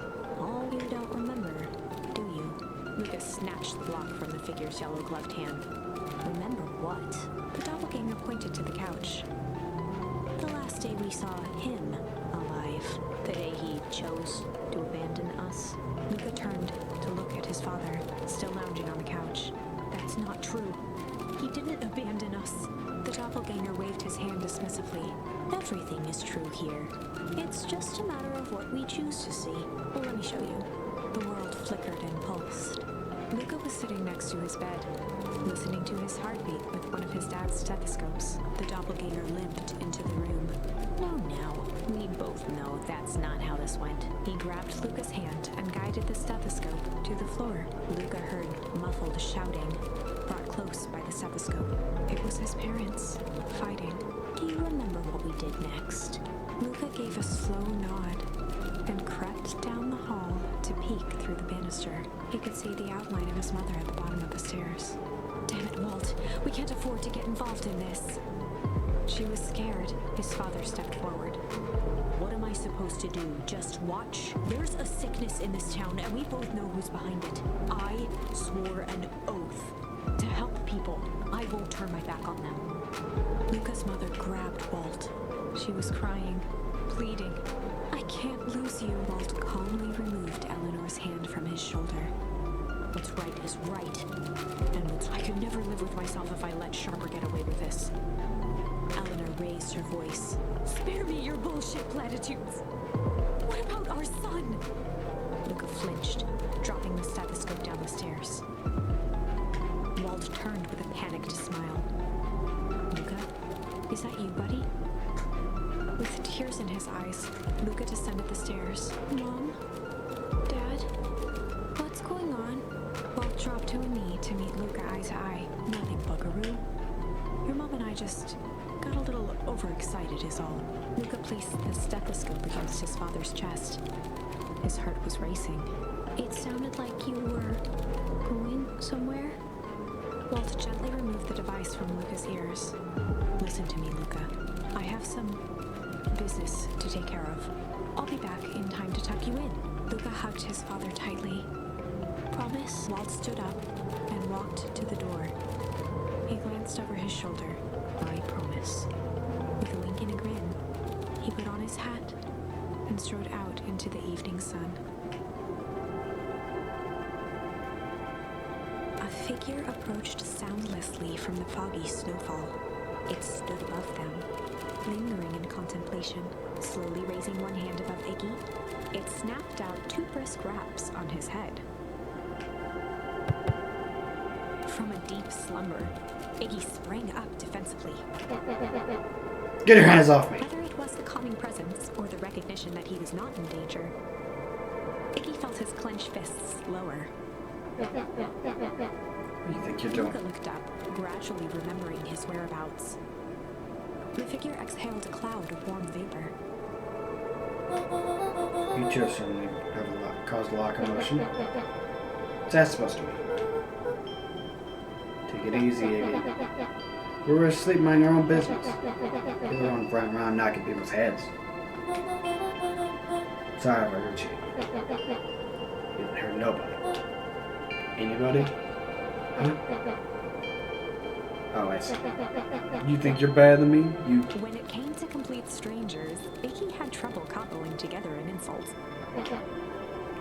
Big-hatted, scarf-necked, furball. Okay, let's lower the temperature a bit. Interesting choice of words. Yeah, I mean, let's just calm down. Who are you? A friend. An observer. A hitchhiker on the infinite expanse of possibility. Great. How about a name? If you must call me something, you can call me Nat. Iggy huffed with gratification. How about you make it like a gnat and buzz off? Very well. Nat began to turn away indifferently. Wait, do you live here? You might say that. So you know where we are? You might also say that. Look, pal, we just want to find out a safe way out of here. Are you gonna help us or not? Before knowing how to leave, we must know where they are. Alright, that does it. Luka, I don't know about you, but I'm getting out of here when we're here. Iggy turned sharply and began to stomp off. Enough with the riddles. Iggy, wait up. Realizing he'd worn their patience then, Nat relented. Very well, I suppose that's some time for metaphors. I'll show you how to get back home. Luka and Iggy turned around with hope in their eyes. Come here. Nat took a deep breath in. Close your eyes. Nat exhaled slowly, then snapped his fingers. Okay, open. For a brief moment, Luka and Iggy let themselves believe that some great magic was about to unfold until they opened their eyes and found themselves in the exact same place, cold and disheartened. This is your home. This is Beacon Pines. Look now, we don't know how we got here, but we stumbled through some time travel gate in the viewpoint. We were teleported to some alternate universe. So this is some cruel experiment by Carnage goons, or this is some good. But this is not our home. You're inching closer to the truth. Alas, the reality is much less fanciful. Just give it to us straight. So be it. As I said, this is Beacon Pines, the original true Beacon Pines.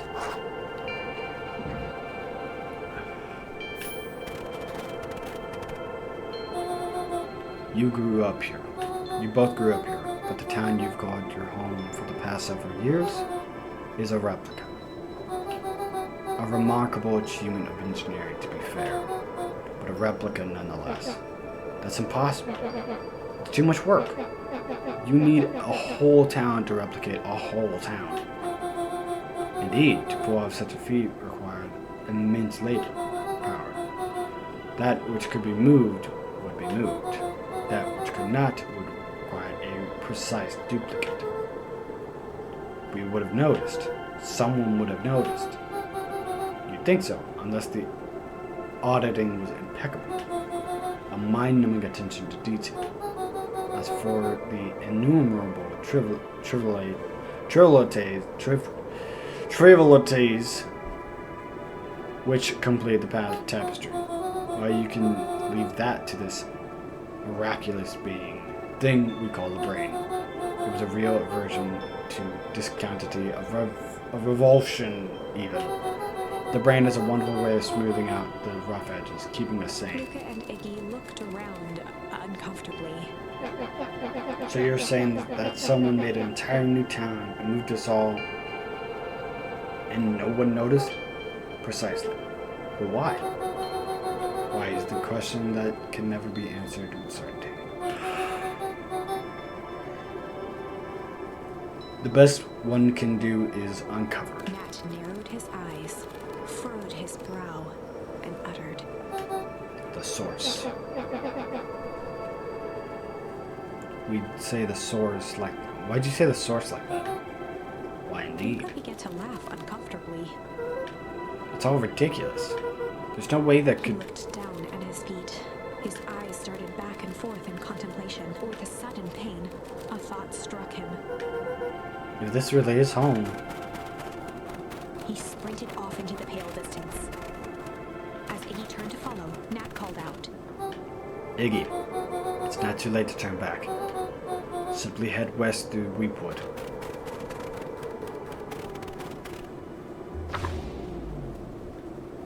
Chapter 6. The Source. Nat expressed his sympathy with a shrug and sauntered off as unassumingly as he'd arrived. He'd given Luka and Iggy what they needed, and nothing more. As Luka sprinted across the snow, the events of the past few days became clearer, pieces to a larger puzzle. Rollo said he was underground somewhere, captured. Mr. Kerr tried to cover it up with lies. The clipboards were hell-bent on capturing Iggy. It all seemed to point to perennial harvest.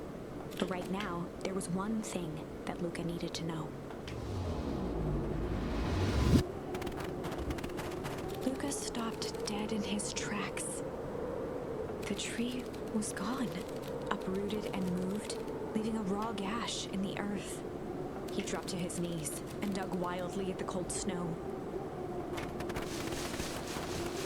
His numb hands hit something hard, a headstone. A dry whisper escaped Luka's lips. You're here.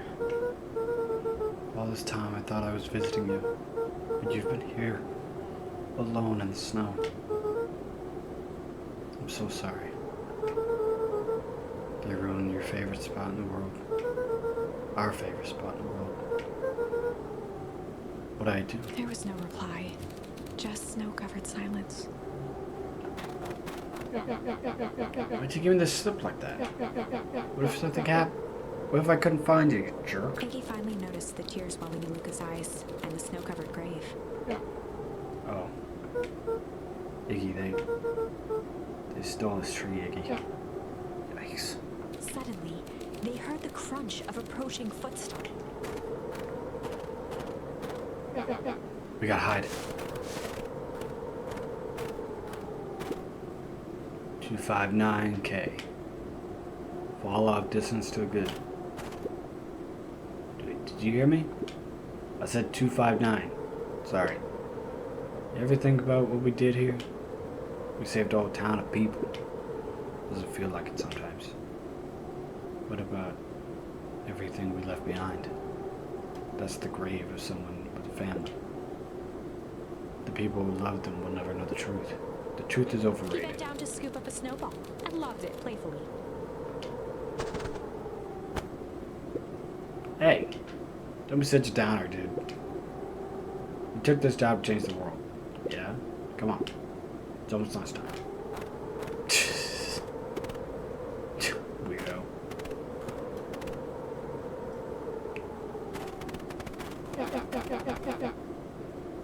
Here, I thought I was the jerk. These dingoes are out here literally dancing on graves. Luka stuttered through heaving sobs. I thought I was visiting him. I thought he was with me. Not gonna lie, that's a bad break. Here's some Iggy gave advice. Luka a solid smack on the back of his head. Hey! Who's any of this helping? What? Sitting here in the snow, crying like some pushover. Who are you helping? Iggy, look what they did. They lied to everyone. Blah, blah, blah. Luka Van Horn, you're a lot of things, but you ain't no pushover. What did I tell you before? Some jerk comes at you acting like a horse's ass. I should stand up for myself. Hell yeah. Carr and his merry little band of clipboards pulled off this switcheroo for a reason, right? Not mention something about a source. Luka wiped his eyes with a sleeve. Whatever's at the source must be awfully valuable to the perennial harvest. Sure would be a shame if something unfortunate were to happen to their precious source, wouldn't it? What do you have in mind? If it's small enough to steal, we snatch it. If it's too big to snatch, we smash it. So if it's too big, what if it's too big to smash? Mischievous smile and cracked his knuckles. I'm always up for a challenge. I'm gonna make this right, Dad. I promise. Let's do this.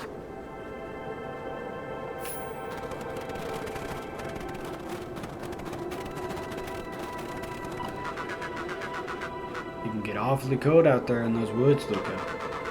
Probably best you stay put and conserve your energy. Help's on the way. Where's Rolo? Where's my mom? Did you kill her? Oh, heavens no. Do I seem like I care to you? Yes, you do. Luka shared a skeptical look. Well, do I? Oh, shucks. Now that I hurt my feelings. Sweet, that guy. Wait a minute. If this is the original town, then that means... Iggy darted behind a large pine and began digging. Furious, he emerged, holding a shoebox with a crude skull painted on its lid. What's that? Long story. So a few years back, I came into possession of some premium grade fireworks. Not the wimpy firecracker stuff they give kids. The good stuff. Why'd you bury it under a tree? That's the long part of the story. You know I was doing chores at Rolo's chicken coop, and you guys pissed me off for some reason or another. Rolled his eyes with realization. No, you He didn't. stifled a chuckle. Yep. I just wanted to give you guys a little scare, but like I said, those were some primo fireworks, so I might underestimated things. You blew up the chicken coop. I prefer to think of it as an incendiary redecoration.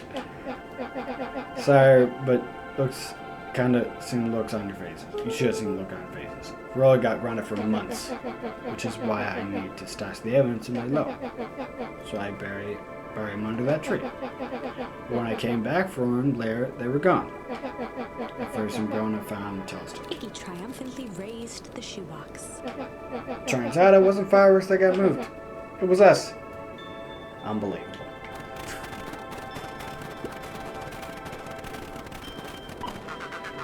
Do you think this is a game? Newsflash, Boyle. You're not a hero. You're a little brat who's been way over his head. A hero is just someone who refuses to give up.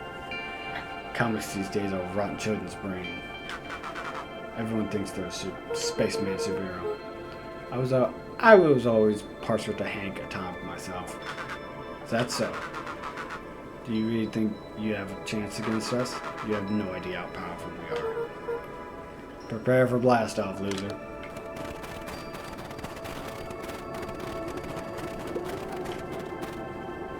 Luka and Iggy inched up to the edge of the hole with bewilderment in their eyes. Arctic air breathed out of the cavern in heaving gusts. Echo! Echo! Echo! Echo! Whoa. I can see why they wanted to move us out of town now. Well, why would they dig it up, giant hole? I think this is it. This is the source? It's a dang hole. How do we smash a hole? Oh, this is too much. This is much more than my little friend. Car. Where's Rolo? I wasn't lying. He is safe. Well, safer than you two, at least. Drats, it's cold. You just had to drag me all the way out here, didn't you? Mr. Kerr gazed down the abyss in contemplation. It's really something, isn't it? What did you do to our town? What is all this? That's a deserving question. This is the source, where they collected the unrefined. Kerr scratched the back of his head. Honestly, boys, I don't understand any of this well enough to explain it. The fact of the matter is, I'm not paid to know it. What do you mean, you know? Ain't you in charge? Oh, heavens no. My role is merely to flash a winning smile and manage various complications. Complications like us. You are a smart boy. His face contorted into a saccharine grin. It's nothing. It really is nothing personal. Some people are destined to strive for greatness, and others are simply obstacles in the way. Seems like you were destined to be a creepy lackey. The point is, we all play a part. Mine just happened to be a lead. Be a lead in the role of Lifetime. And you happen to be extras. Ready for your current call. We aren't giving up without a fight. Your smile's not gonna be so winning after we're done with you. Now, boys, there's no need for a melodrama. It makes even a professional such as myself embarrassed for you. Let's change the mood a bit. Kerr snapped his fingers. Scene change.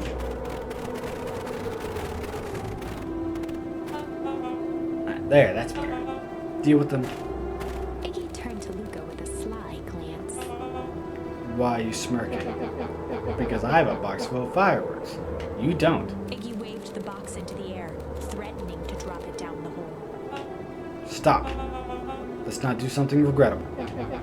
Joke's on you. Forget is one of my specialties. Out of curiosity, what would happen if I threw this diamond in a precious hole? Nothing at all. You're a terrible liar. I'll have you know, I'm an exceptional liar. Bup. That's far enough. Iggy plucked a single bottle rocket from the box and held it up with reverence. Stop, you fool. Call off your goons. After a long pause, Mr. Kerr flung up his hand with frustration. Very well. You're gonna all head back for the night. It's been a long day. I'll hand these two for Terry. Mr. Kerr sighed into the frigid air. It's just us now, Iggy. You can put that down. What, like this? With a nonchalant flick, Iggy tossed the firework into the hole.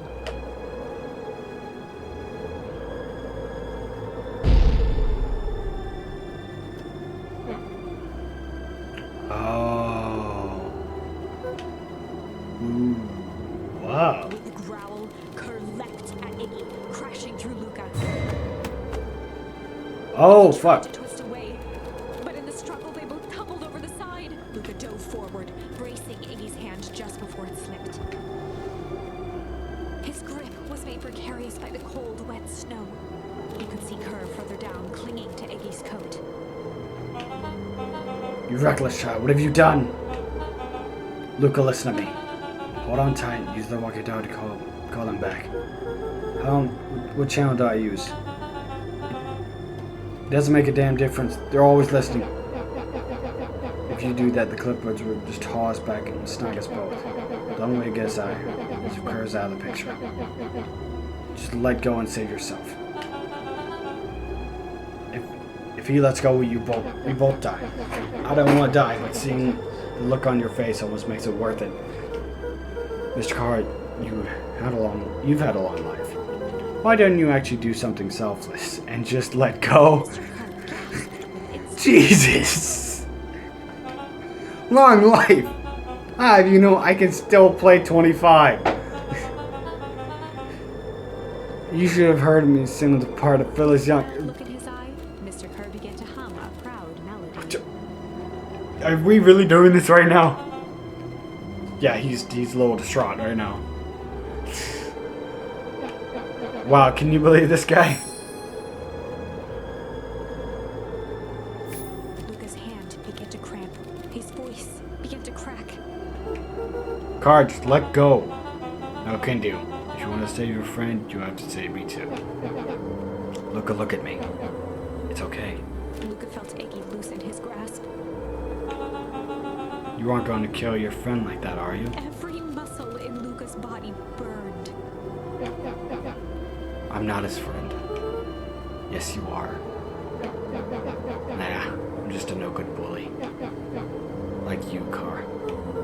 Iggy, no. Luka felt his hand slipping. And I told you what you need to do with bullies. I can't. It's the only way out of this. Two birds with one stone. It makes sense for us to fall together. Wackadoos travel in packs. A calm settled over Iggy's face. Luka, let me do this. Iggy's voice was colder than the bitter air billowing the chasm. Let me do the right thing for once.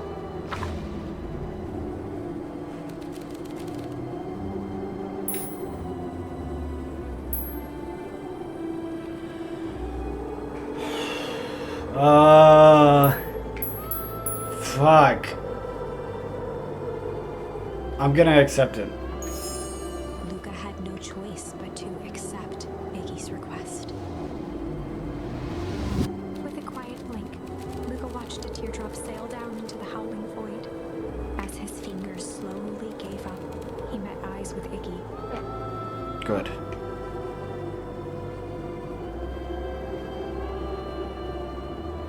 The two silhouettes were swallowed by darkness.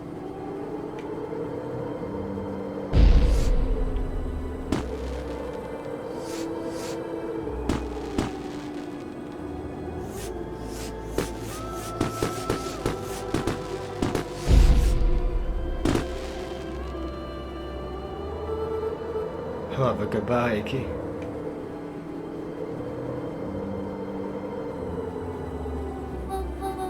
Okay, you should really step back. What? Quickly.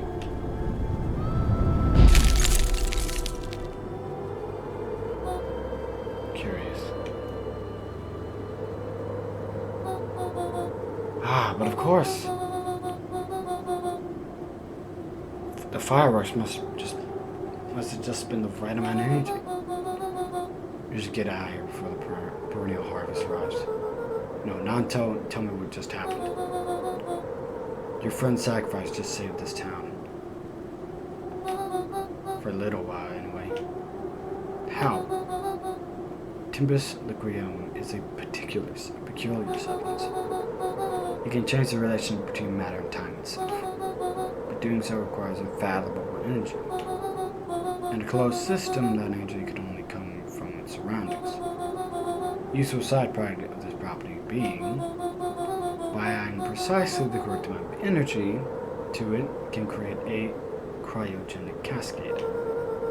So the gunk makes things cold and the fireworks made the all freeze over? That's one way of putting it, yes. As Dumb Lick would have it, the fireworks weren't strong enough to generate a runaway reaction. I shudder to think what would happen if that were the case. You have some idea what that would look like. I would take them a good while to break through and access source again. If you know other stuff, why haven't you been helping? I have been, in my way. Each of us has a role to play. Iggy's role, it turns out, was to buy us precious time. Mine has been observing and waiting. Waiting for what? You. Me? But why? What's my role? A fierce twinkle flashed in Nat's eyes. Luka Van, you are going to save the world. With a chuckle, Nat turned and walked west. Dumbfounded, Luka followed behind him, trudging through the snow. Every step taking him further away from everyone and everything he knew, and closer to destiny. To be continued in Beacon Pines, Pines Harder. What? Revenge served cold. No. Second time's a charm? Wait, that's it? This ends with a crummy cliffhanger just when it was getting good? I was even starting to like Iggy. No way. I refuse to be associated with some never-ending parade of sequels. Let's go back and find something more definitive. They almost had me. I was like, no, that's not.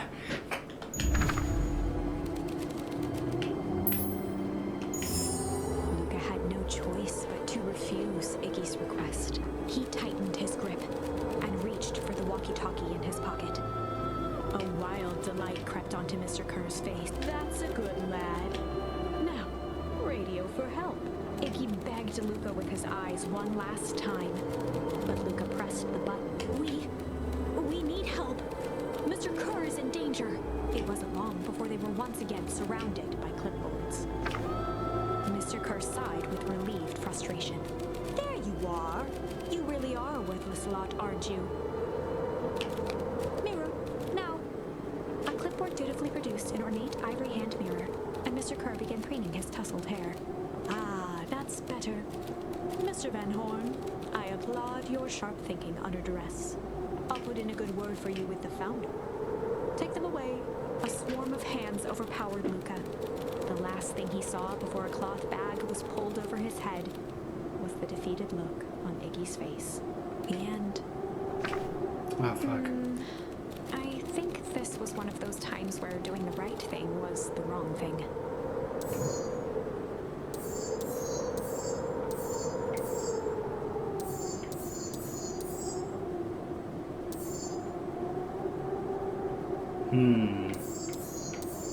So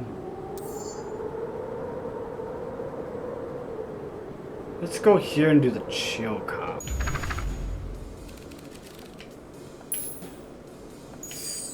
They'd run the classic good cop, chill cop interrogation. I'll handle this. Just gotta play it cool. Luka walked calmly to the light switch, flicking it off and on a few times. Mr. Tolliver shook his head, gathering his wits. Sure got my bell He rang. looked over to find Luka, who returned a calming grin. Sorry, Mr. Tolliver. That was all a big mistake. What's going on here? Why did you have me strapped down? No one's fault, really. Roller just got excited. Got started. Startled. Roller's here? Beck emerged from hiding to give a timid wave. Well, alright. Mistakes happen. Kids cave. Well, horror, I'm a good scare. Just let me know out. Let me out of these ropes and call it Luka even. glanced over to Rollo and Beck, who replied with skeptical looks. Mr. Tolliver, why are you in my grand's basement? I'm here to help, of course. Help with what? What's my grand up to? If you got me loose, I can show you. How do I know I can trust you? Mr. Tolliver exhaled with disappointment. Have I ever done anything wrong by you? No. And since your grand moved to town, have I ever been nothing but welcoming? Yeah. So, why would I turn back on your family now? It's just all this weird stuff is happening. The board's names of people from town, the archive of my dad's old disturbing patient Luka notes, gestured to the corner. barrels of explosives. I can explain everything. I just need you to untie me. You kids deserve an explanation. Luka looked again to Rollo and Beck. This time they shrugged. Luka began to slowly loosen the binding. Mr. Tolliver gently rubbed his wrists. That's a good lad. So no, yep, he's leaving. He edged imperceptibly toward the stairs as he spoke.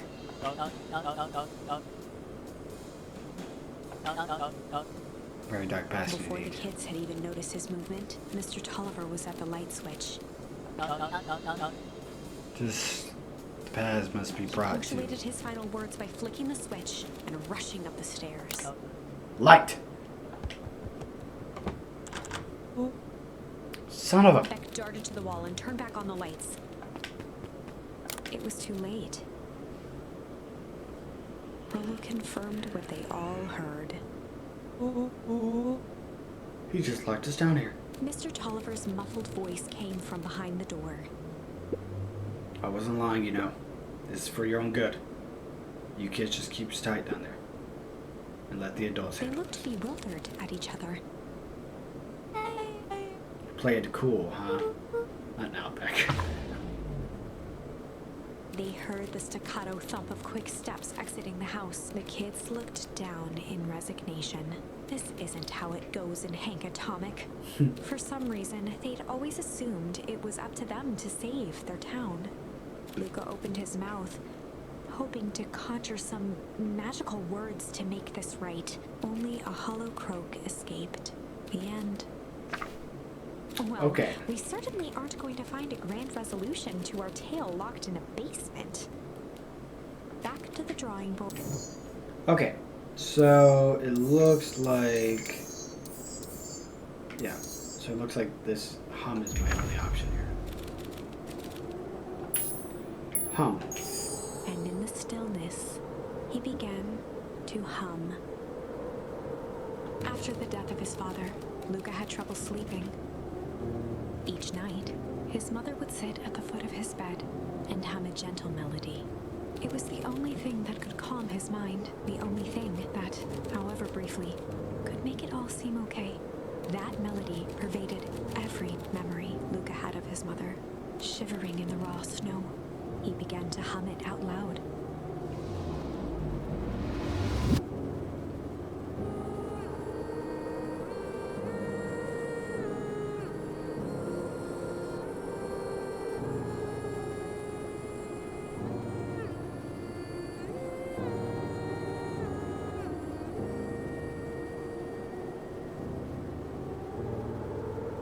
Gran lowered the torch, listening closely.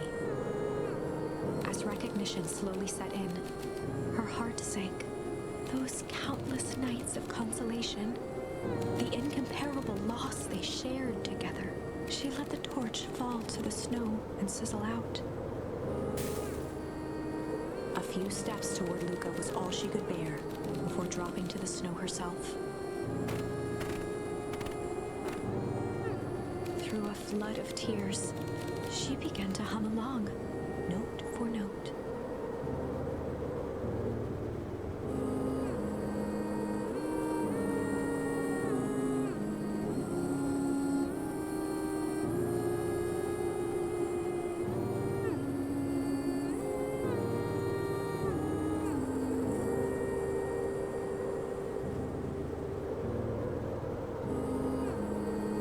Luka lifted his head in astonishment. The last time he heard that melody was the last night he saw his mother.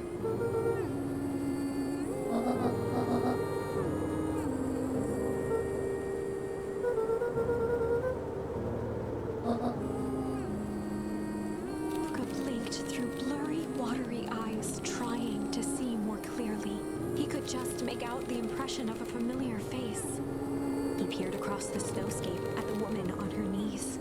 Something about her was undeniably his mother, only smaller, older, changed.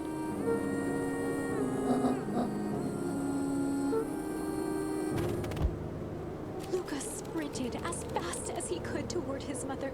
They held each other close, and the cold retreated from their bodies.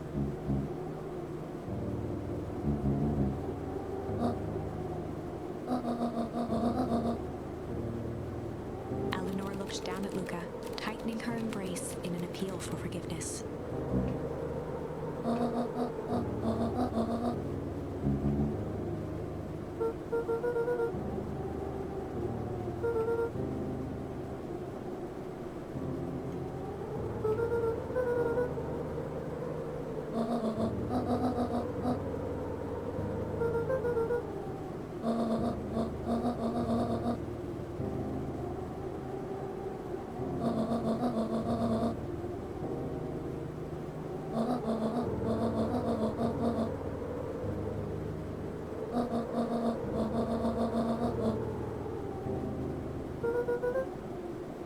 You could have trusted me.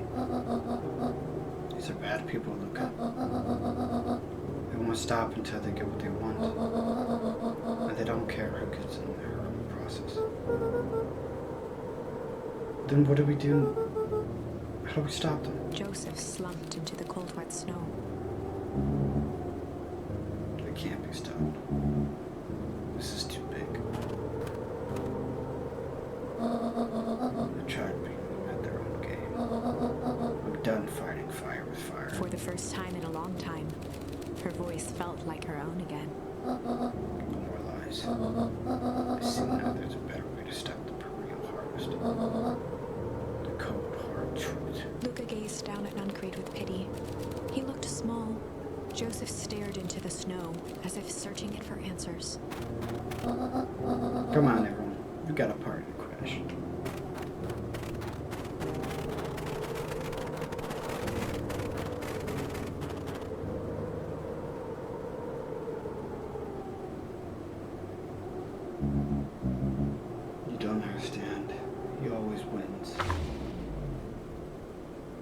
Chapter 9.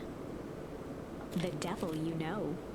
7 months ago, Eleanor Van Horn crept down the maze of sterile hallways under perennial harvest. She stopped in front of the large steel door marked Deep Engineering. No turning back now. She raised a trembling hand. The stolen keycard worked as promised, and the door buzzed open with mechanical effect. She was immediately hit with the smell of disinfectant. It was some sort of laboratory. In one corner was a desk covered in papers. Across the room stood a tall metal pod with hoses protruding from its base. She rushed to the desk and began shifting through the piles of paper. They were experiment reports on something called Tempest Liquorman. There were dozens of them.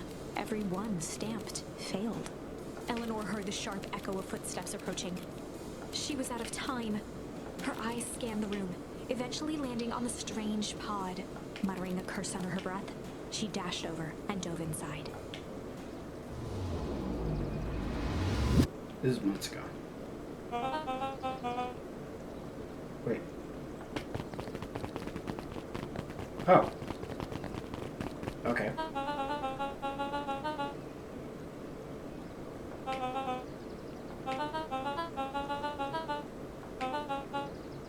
How great is that? This man is a liar! Excuse me. I will not. This town is a dangerous secret and perennial harvest only exists to keep it hidden. Nonsense. They picked up the whole damn town and moved it right under our noses. You aren't making any sense, dear. Mr. Kerr addressed the crowd with a sarcastic tone. Imagine such a thing. It's absurd and just plain impossible. They promised they could fix the foul harvest. They told us they would clean this place up. We just had to leave the town for a few days. But they had us evacuated. But while they had us evacuated, it was hard for it. I'm afraid I'm gonna have to ask you to. You're afraid of a lot of things, aren't you? You sniveling little worm. This is growing tiresome. A little help, please. Don't you see this vessel is a sham? An excuse to have the whole town gathered in one place. They're planning something awful. I don't know what, but something. These people are wicked. She absolutely has no proof. I am the proof. I'm Eleanor Van Horn. Whispers filtered through the crowd. Well, aren't you just sneaky as the dickens? We all know Van Horn is too good to be true.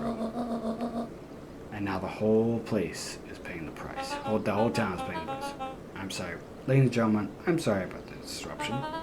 My sources rate this obviously disturbed woman somewhere comfortable so that she can get the help she needs. She's not the only one who's disturbed. You two-timing clown. You all know something's wrong with this town. It was just easier to look the other way.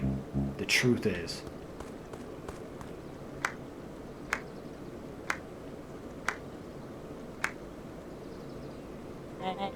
that's quite enough, Mr. Nuncreed. Torment dragged on Joseph Nuncreed's face.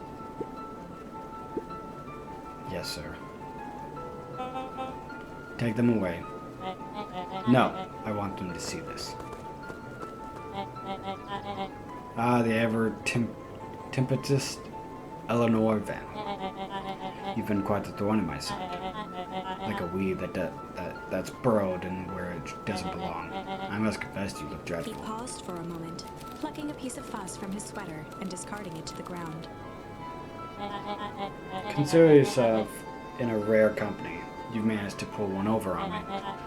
It won't happen again.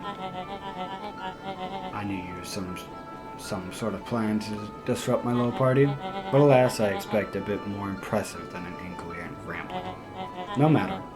Your failures are yours to bear. Mr. Carr? Yes, sir? It's a shame it was cut short, but I thank you for the rousing oratory. I will take it from here. Yes, sir, of course, sir. You have done quality work for me, William. You can look forward to the recompense Recompense we agreed upon. Kerr gave a bow of deference. Founder, you're gracious. You are most gracious. Gasps rippled through the crowd. Thankfully, we can dispense with formalities from here on Solomon out. pulled a glass vial from his pocket. In one smooth motion, he downed its contents. A triumphant smile grew across Solomon's lip. You can all call me Sharper Valentine. His body and face began to contort and expand as he disappeared into a belching green mist.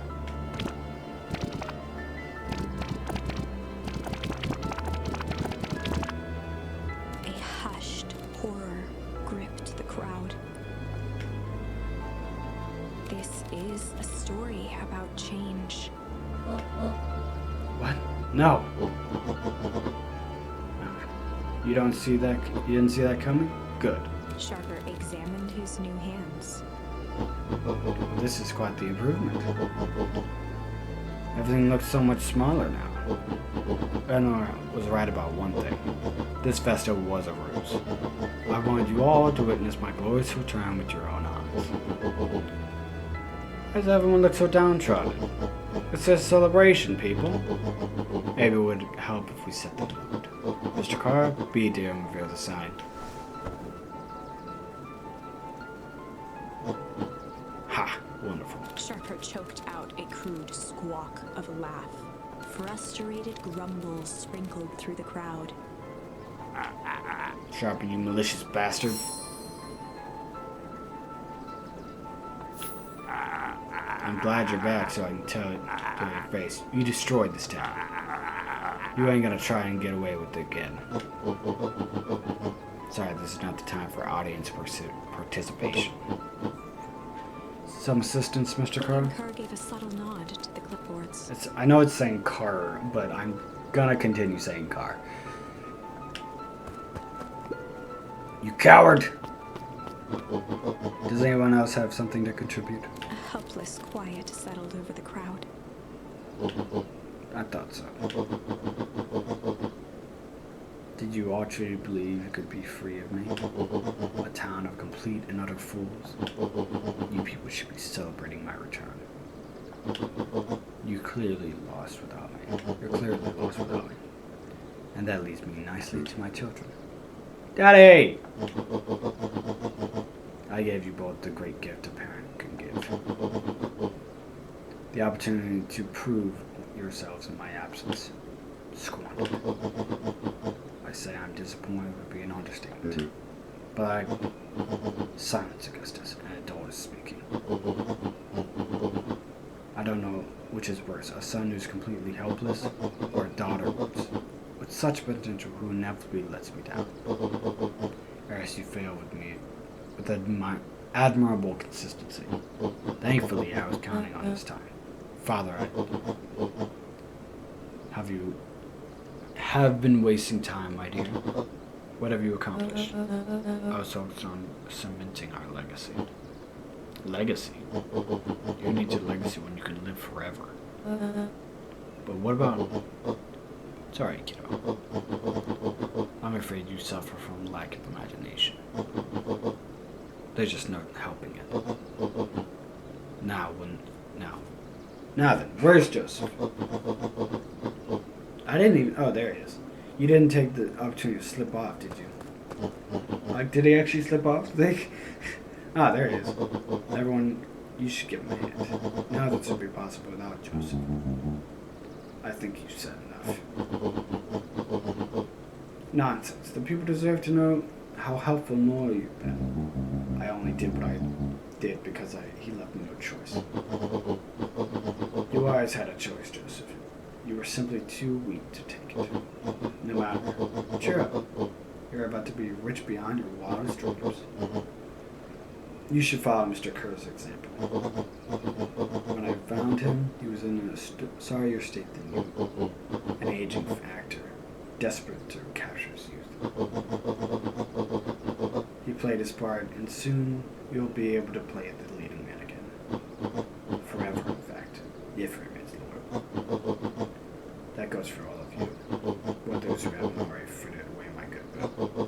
Beacon finds his mind again, and I am willing to share his spoils in exchange for absolute loyalty. Are you saying William Kerr is never in charge a perennial harvest? Ha! Think that puffed up blatherskite could have accomplished all this? Damn, I suppose it's time for your big conclusion. Sharper addressed the crowd with indignant pride. He'd planned this moment for so long that now, at the deed's fruition, it almost felt frivolous. You see, I need to figure out to hold things down while ostracizing my return. Someone discreet, lied, and booked the town for a spell. So I invited William Carr. Take your bow. You earned it. Mr. Kerr flourished a preposterously elaborate bow.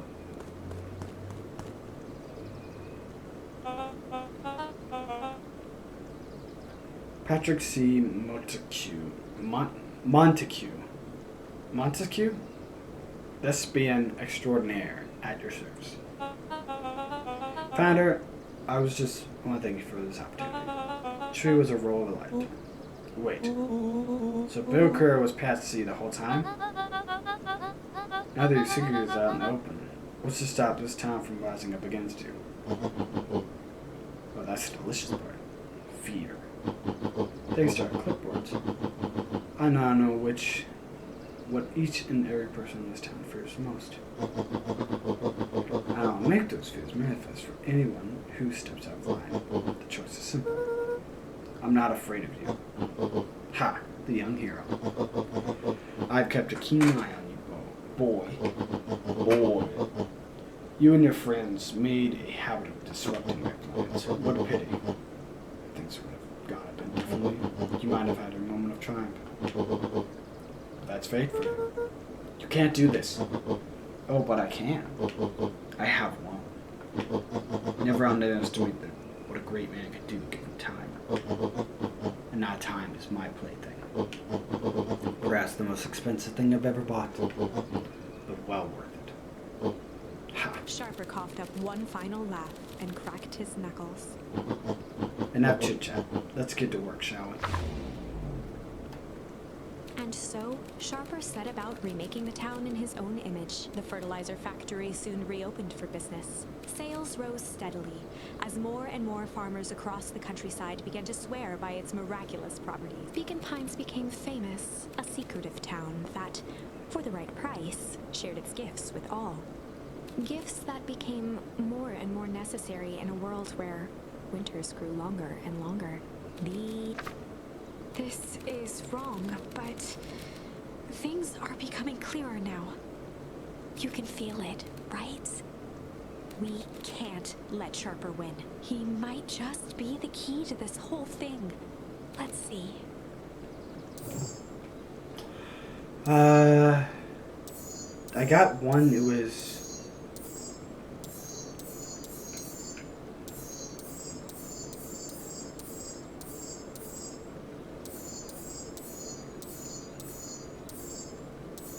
Oh, there it is. Malice.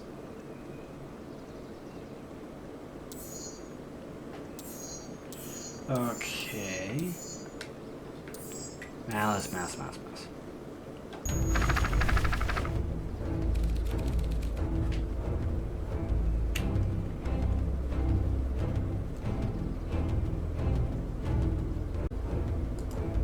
Okay, so malice. There was a malice lurking behind those eyes. Like a trap ready to spring. Luka felt the weight of Nuncrete's hand on his shoulder. Something wasn't right. He didn't know why, but something was telling Luka to get out of there.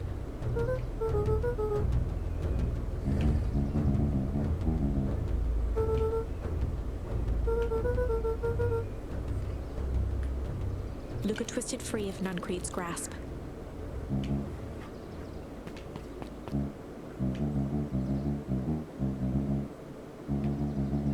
You can come to me with anything. Anything at all.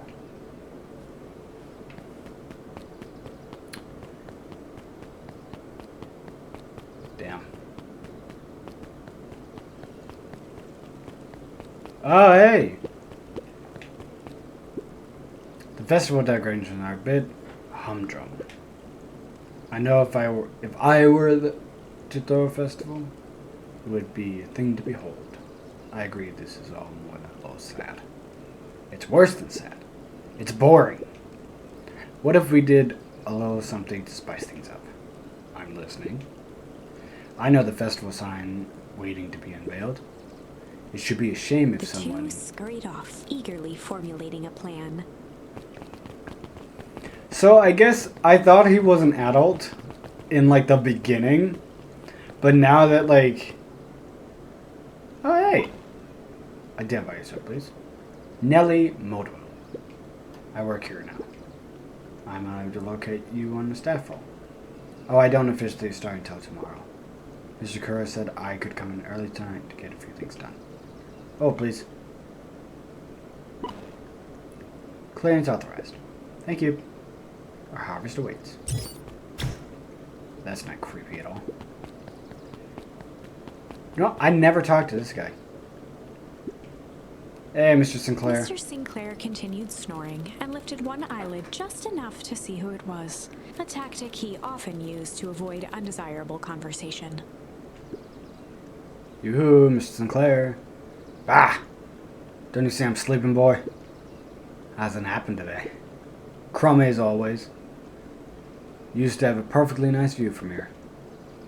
Till perennial harvest. But put that monstrosity of a building in the way. Why don't you just move your chair a bit? Why should I be the one that moves? If it's a showdown they want, it ain't gonna be the one. I ain't gonna be the one who blinks. I mean, you did. You just did.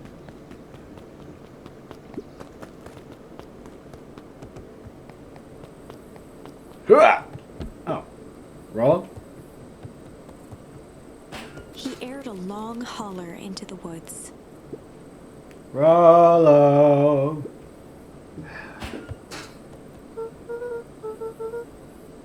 Wherever you are, I hope you're okay. Luka felt his eyes getting heavy and plopped into the beanbag.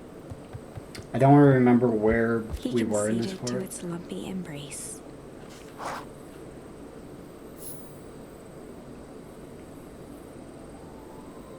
Once again, Luka found himself in a vast black expanse. This time, he knew exactly where to go. He took a single confident step forward. The world flickered and pulsed. He found himself standing in front of the frigid air of a blazing campfire, the source. He plopped down cross-legged and gazed into the cold flame, waiting. Soon enough, the fire began to die out, popping sporadically, until all that was left was a single ember. Luka stood up and dusted himself off. He plucked the glowing ember from the cold ash, examined it, and slid it into his pocket, a keepsake. The voice of his father spoke behind him. "You made me proud, Buckaroo." Luka turned to face him. "Dad, what is this place?" A warm grin grew across his father's face. "A place where everything that has been and everything that could be all wait together." Luka found himself staring at his father's face, trying as hard as he could to memorize every single detail. "Wait? For what?" Another voice spoke out as Luka's doppelganger stepped forward. "That's up to you." Without knowing why, Luka began to weep. Is any of this real? Are you real?" Luka's father bent down to smudge away a tear. "Of course. I'm as real as the part of you that misses me." Luka turned to look at the older version of himself. "And you?" The doppelganger choked back tears. "I'm as real as the part of you that's angry he's gone." Does that make sense? Through his tears, Luka laughed. "I think so." His father pulled him in for an embrace. "Time to go, Buckaroo." Luka was startled from his dream by a banging on the floor. Are you in there? A commanding voice rumbled from below. Just as Luka sprang to lock the entry hatch, the door knocked open. Chapter 5. Dangers big and small. Luka stumbled back. He heard the rope ladder creak under significant weight. Keeping his eyes fixed on the hatch, he inched backward to the balcony. As his hand grasped the door handle, Luka froze. A large figure clumsily wriggled up through the hole.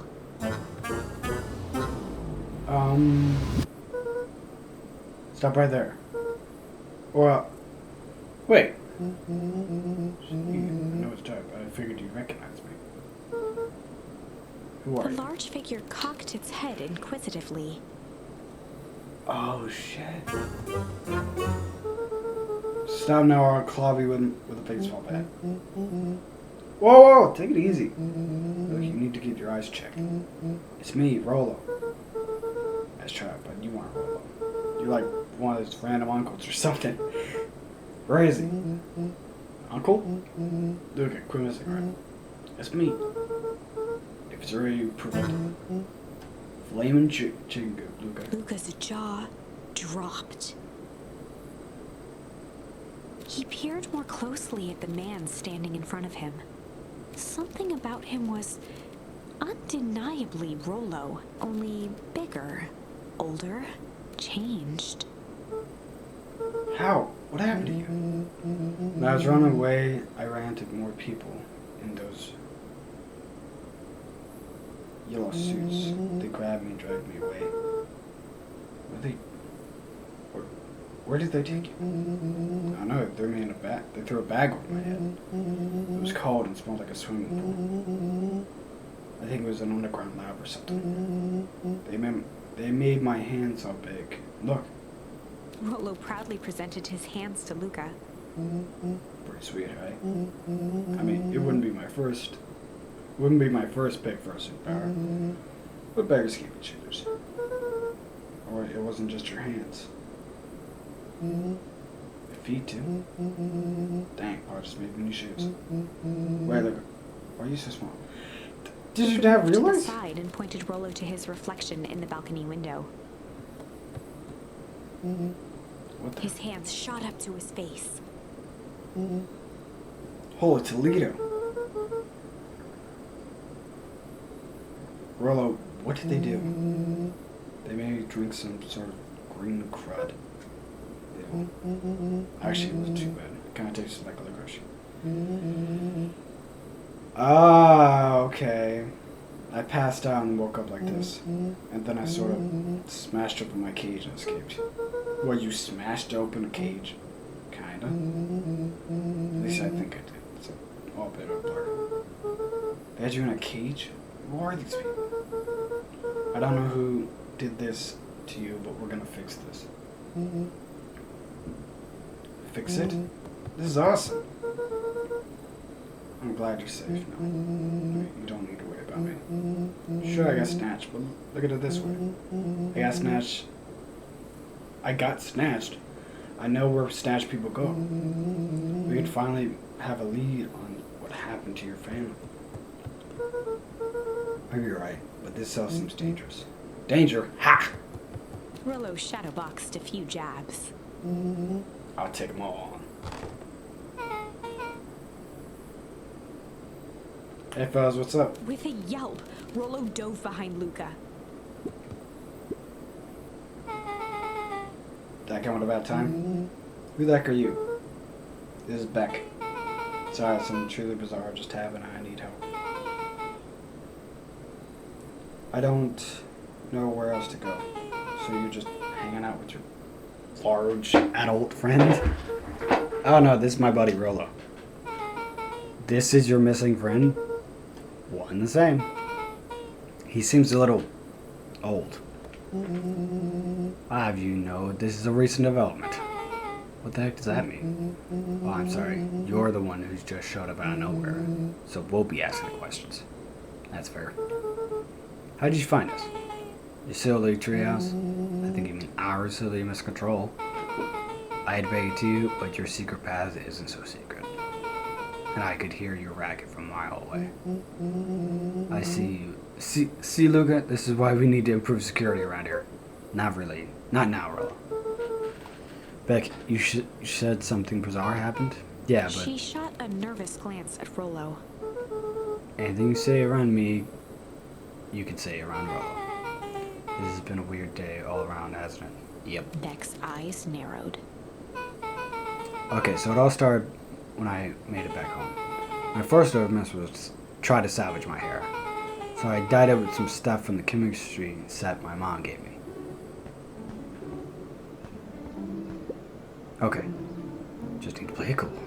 And hope no one notices. Notices what? Oh, nothing. I was just... Come over here and let me have a look. Oh, honey, what in the world did you do to your hair? It just kind of felt like a change. It's going to take forever to grow out. You know such change was a good thing, right? I was talking about your mother's new job. I was talking about us moving. Well, I guess I took your lesson to heart. Ilona tried to put on a smile. But I forgot. I came up here to tell you that Nellie had to go into work. Tonight? Her and Mr. Kerr decided it would be good for her to get some things done before tomorrow. That Kerr guy seems like a grade A creep. Beck! He is! Him and his weird cult of a personality. You are not going to ruin this job for Nellie. It means too much to her. Oh, I know exactly how much it means to her. It means enough to her to exile her daughter to this podunk town. This place sucks. The people are weird. You just don't know them yet. It's always cold. We're in the mountains. You'll get used to it. I can't even pick up a single decent radio station on the radio. It's all banjo music and farm reports. I know I grew up in a town not that different from this one. You know, I grew up in a town not different from this one. Is that why you're better at talking to plants than people? Okay. So here's what we're gonna do. First of all, you're grounded. What? In the morning, I'll have Nellie come and see what we can do about fixing your hair. You look like you need to look presentable for the festival. But not another peep. She sighed, and after a moment, looked down at Beck sympathetically. I know moving is hard, honey. But that doesn't mean you have to make yourself miserable all the time. Other people seem to have that covered for me. And if you decide to rebel by dyeing your hair more... She flashed a sly grin and tousled Beck's hair. I'll just shave it off for you. Think of how embarrassed you look then. Very funny. Thank you. Good night, sweetie. Good night. Wait. First of all, this town doesn't suck. Second, you need help because you got grounded? No. I'm sorry you got in trouble. It's my fault your hair got screwed up in the first place.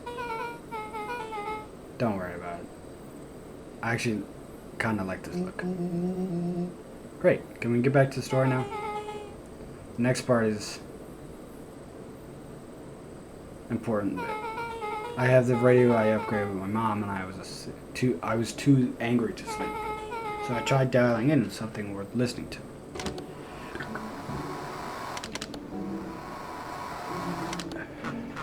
Mr. Kerr, are you there? Mr. Kerr?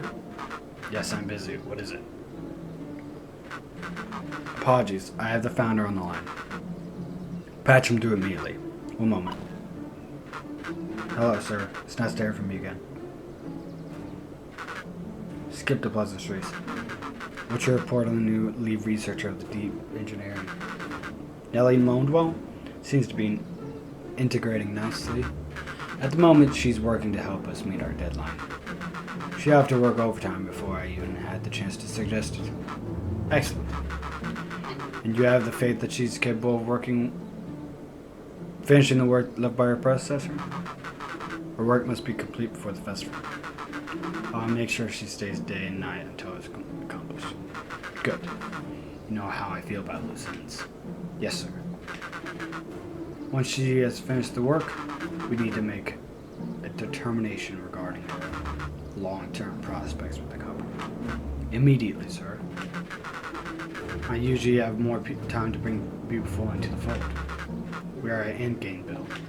After your affairs with Dr. Prescott, I can't afford to take any risks. Of course, sir. No loose ends, sir. Once she finishes the work, she will either leave the office completely committed to perennial harvest, or she won't leave at all. Perfect. Sir, if I might suggest, maybe we should delay just for a bit. Oh. We seem to be rushing to the festival deadline. It's rushing into things has caused some issues in the past. I see. Please understand that I just want what's best for you. I am eternally grateful for all that you've done for me. Bill, I'll make this very clear for you. I brought you in to make things run smoothly, not to have opinions. Of course, sir. Chin up. You're only a few days away from having everything you've ever dreamed of. Yes, sir. Thank you, sir. Whoa. Yeah. Just so we're clear, when they said loose ends, they were talking about murder, right? Like actually killing someone? Capital murder? Capital murder? Luka gave Rollo a quick elbow to the ribs. Who's his founder? I was hoping you guys would know. Jeez, I cannot fucking speak. Holy shit. Now, as far as we know, Carr is the top banana in perennial harvest. He sounds scared of this founder guy. Oh, fuck. So we have an even topper banana on the field. What the hell is my mom caught up in? Has she talked about the job much? Not really. She said she was going to come in and continue the work of someone she respected. Do you think they maybe at the warehouse was the person Big Mom came to replace? That would make sense. Becca's seemed like Nellie's predecessor. Loose ended. I'm getting that impression.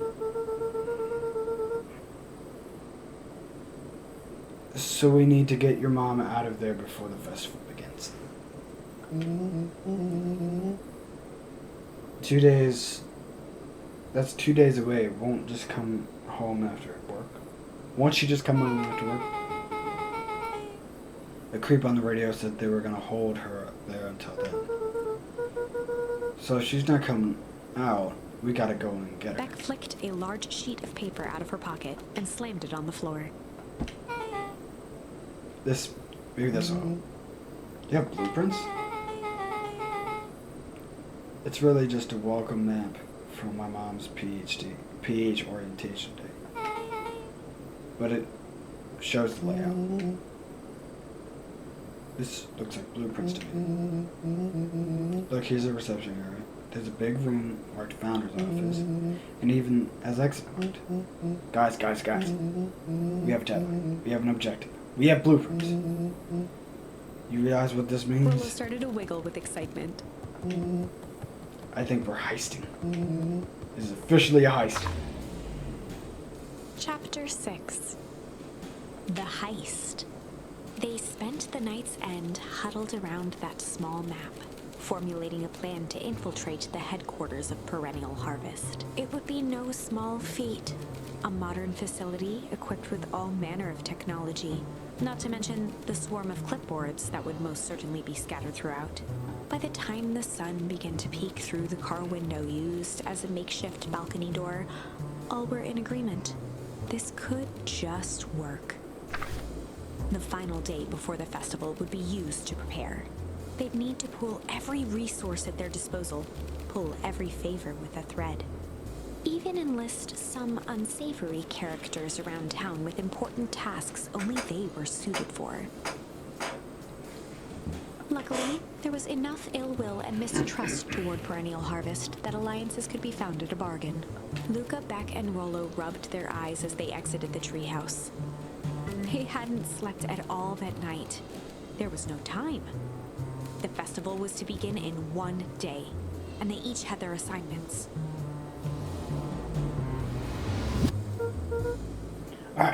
quick recap. Well, you're gonna talk to Roxy cordially. Without her and Fitz, this whole thing going to bust. Me, cordial? Cordial's my middle name. And I do plan to explain He your waved new vaguely at Rollo's sizable figure. circumstance. Bah, she won't even notice. Beck snorted an involuntary giggle. And Beck, you're sure Ilona won't just shoot this whole thing down when she hears it? Sure, listen.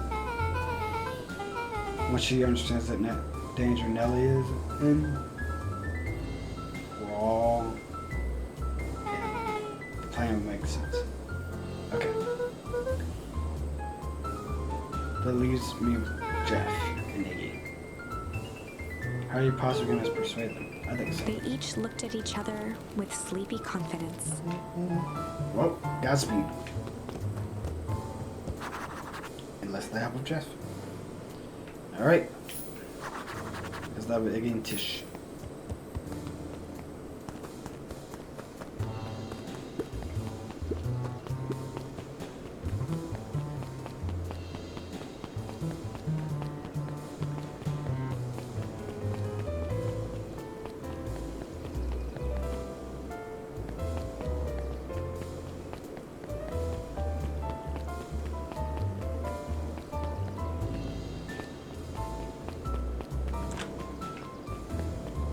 Up at dawn, and she's a bat.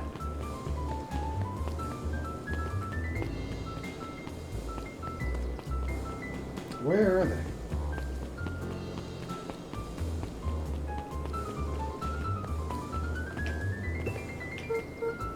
Hey Jeff, what can I do for you? Well, I know how much you hate perennial harms. Hate's a strong word. I was saying, I didn't say it was the wrong word. Gotcha. So, we're gonna break into the headquarters, and I thought you might be able to help. Jeff wheezed out a long snicker. Yeah. You see, I knew you kids were alright. Great, so you The help? joy in Jeff's face drained instantly. Not a chance. But, give me one good reason why I should risk my hide. Aiding and abetting you Looking rascals. into the sullen eyes of his would-be accomplice, Luka blurted out the first word that came to mind. Candy? Oh. Shit. Hide? Junk. Junk! Yeah, whatever. So I've got more junk than a king-ass copper. Ain't interested. Ah, God damn it. Luka wasn't ready to give up. He shouted out again. Hide. Jeff's brow perked up. What'd you say? Go ahead and hide then. Sensing some traction, Luka carried on with vigor. Let a bunch of kids do what needs to be done. We're not afraid. Jeff's scowl faded with a sigh. Say what you will about old Jeff, and they all do. But you never hear him say I hate for One nothing. good stomp of the foot was all Jeff needed to drive his point home. What is it that you kids need? Some sort of disguise. I've got just the thing. Where at? That crate should come in handy. This ain't gonna be for free, you know. I'm thinking 5 bags of sour gobs should cover it. Put it on my tab. Luka offered out his open hand to seal the deal. With a firm and dusty grip, Jeff reciprocated. Done. Swing by first thing in the morning. Cool. There's a lot easier than I thought it was.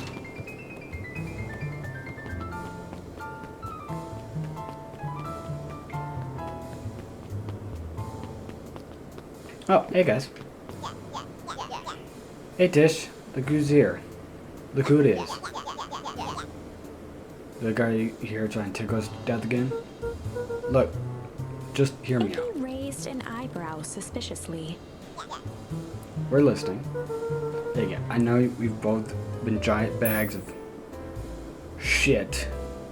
I'm gonna say malice, because shit seems pretty obvious. Malice to each other. Malice? Ah, just smart guy words. Thinks he's impressing us? Scram. We ain't. Well, shit. Alright. Luka knew they'd need Iggy and Tish to pull, but he tried again. Alright. Shit. Shit to each Iggy other. gave a reluctant shrug. You're not wrong. But lately, life is kinda strange. Strange, you know? Iggy considered the point. Things have been weird around here. So I'm offering a truce and asking for your help. What do you say? Break our stays, at least for now. We do like breaking things, even if truth means less breaking things. What if I told you there was a way to truce and break stuff? Go on. I need you to cause a distraction so I can sneak into Perennial Harvest HQ. A wild-eyed grin spread across Iggy's face. My, Luka Van Horn. I'm impressed. And after all this I'm done, maybe you and Tish can hang out at the treehouse sometime. Iggy glanced over to Tish, who nodded in agreement. Fine. But not because we want to see your crappy treehouse. We just like to cause With chaos. a quick nod, Luka was off. Nice. Do you have it, Tish? Iggy gazed up at Tish with a smile. You advised hanging out at the A treehouse. single tear ran down Tish's cheek. Aww. Never expected this day would come. How wonderful. Chapter 7. Into the Hive. A good heist requires preparation, and thorough preparation takes time. Something they had precious little of. So far, everything was in order. Jeff, Iggy, and Tish all agreed to do their part. Beck radioed Luka that night with a simple and covert message. We're locked and loaded on my end.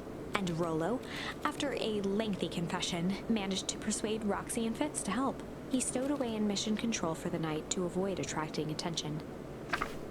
Rollo, being uniquely suited for the role, would be the first to breach Perennial Harvest. The outfit provided by Jeff wasn't perfect, but a convincing disguise is 10% wardrobe, 90% confidence.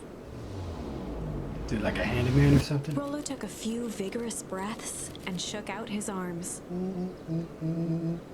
Just stay calm, Rollo. You can do this.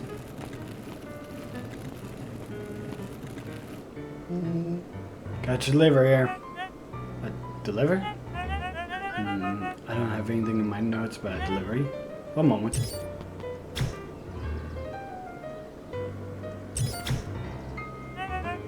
I'm so sorry, but there's no delivery schedule for this morning. Right. He had to think quick. That's because this goes directly to the founder. He asked that it be kept secret. Rollo sighed, adjusting his tool belt. You know how the founder can be. I suppose we can leave this one off the records. Our harvest awaits and With such. a stroke of his mustache, Rollo proceeded into the Perennial Harvest headquarters.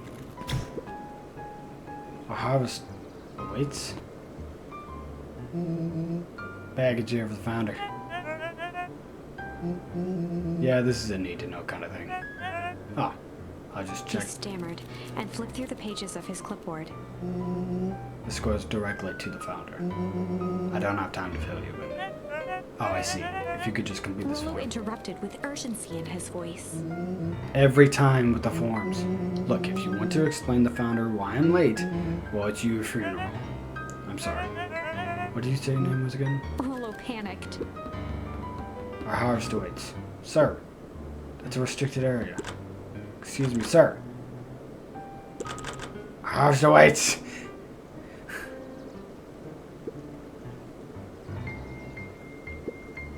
Suck on this, you perennial ham fist. Who's The that? distraction was enough for Rollo to regain his confidence. Just open the damn door. I got a job to do. The clipboard fumbled around in a frenzy. I should check on that noise. Oh, come on. Just buzz me in already. Okay, okay. Yeah. Phew. That was close. Our harvest awaits. Hey, I figure, when in doubt, stick with the classics. Well, that was a close one. But you pulled it off nice. Everyone, alright, everyone knows what to do. Yep, deep engineering is north. Is to the north. I go with Beck, in case she needs some muscle. I'll head east to the founder's house. You two be safe. I got the burpees. Locate the founder's office. I gotta jump first. Give me a sec. That's odd. Don't have any cups for this water. You just bring your own cup? Oh, this is gonna be one of those, aren't it? Oh my god.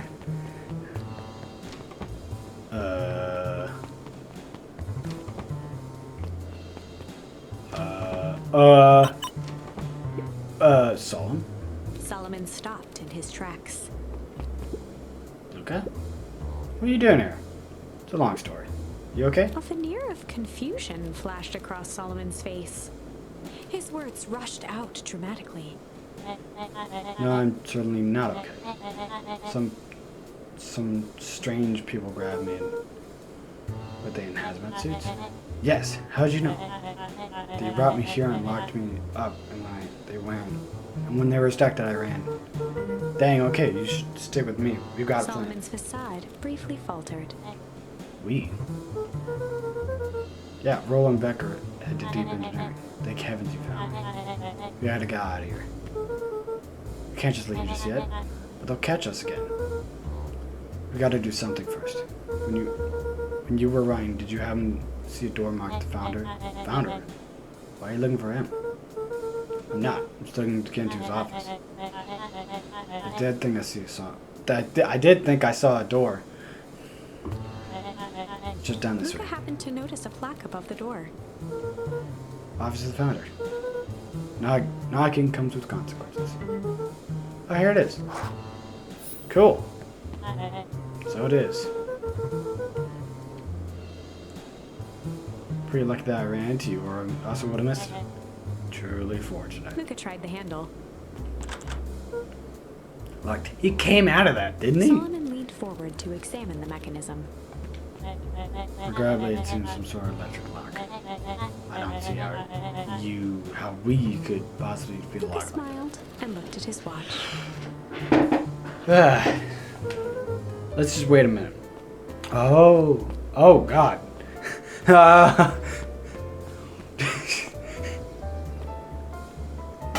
Nice.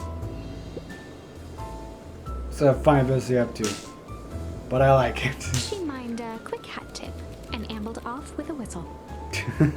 Immediately about to fuck people up. Hi. Love The light that. on the keypad changed from red to green. It's literally about to instantly down to fuck things up for her wife, and I love it. How'd you do that? I have good friends. Quick, let's get inside for this spotters.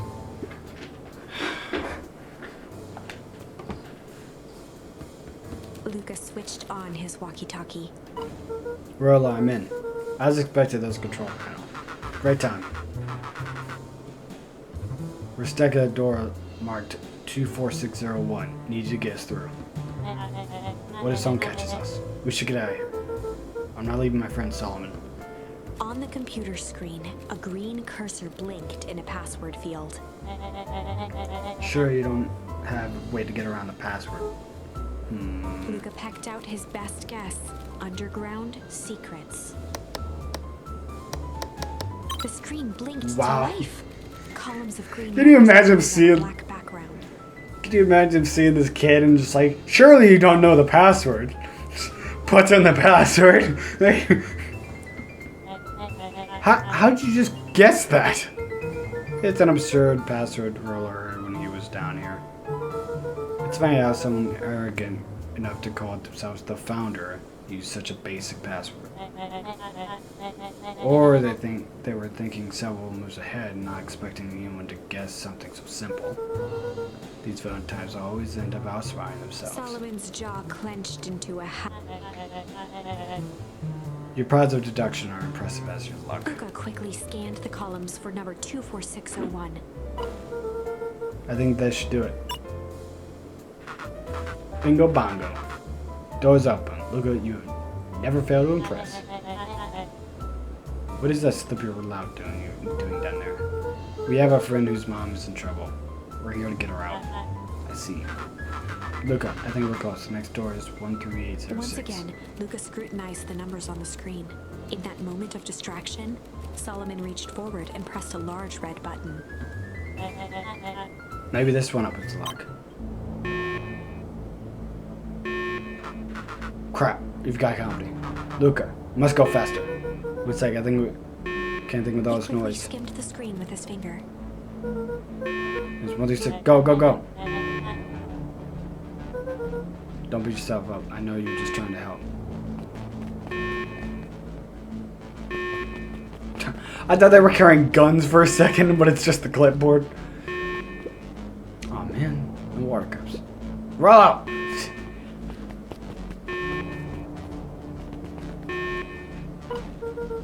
Where are you okay? Roll, come in. Mr. Kerr approached with a sneer and spoke into his walkie-talkie. You can turn off the alarms. They're trapped. With self-satisfaction, he called into the hallway. That, my dears, is a dead end. Nowhere to run. Willard, where are you? You okay? Yeah, I think I lost him. Making our way back to Nellie's office. Oh, what's up? You two little rabbit arousers are coming with us. Oh, what? Nope. Oh! Make a break for it! That little shit just kicked me? Don't just stand there, go after him. Okay, I think that worked. Roxy offensive. Alright then.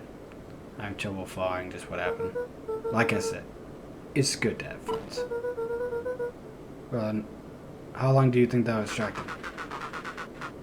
How long can Roxy keep someone so pissed off they can't see straight? Let's just say we've got time. Entering Nellie's office now. Mom! Aw. Hi. What did you do to your hair? Aw. I thought you'd be happy I finally used the young chemist labs kit. You sure have a knack for making me incredibly proud in the most frustrating ways.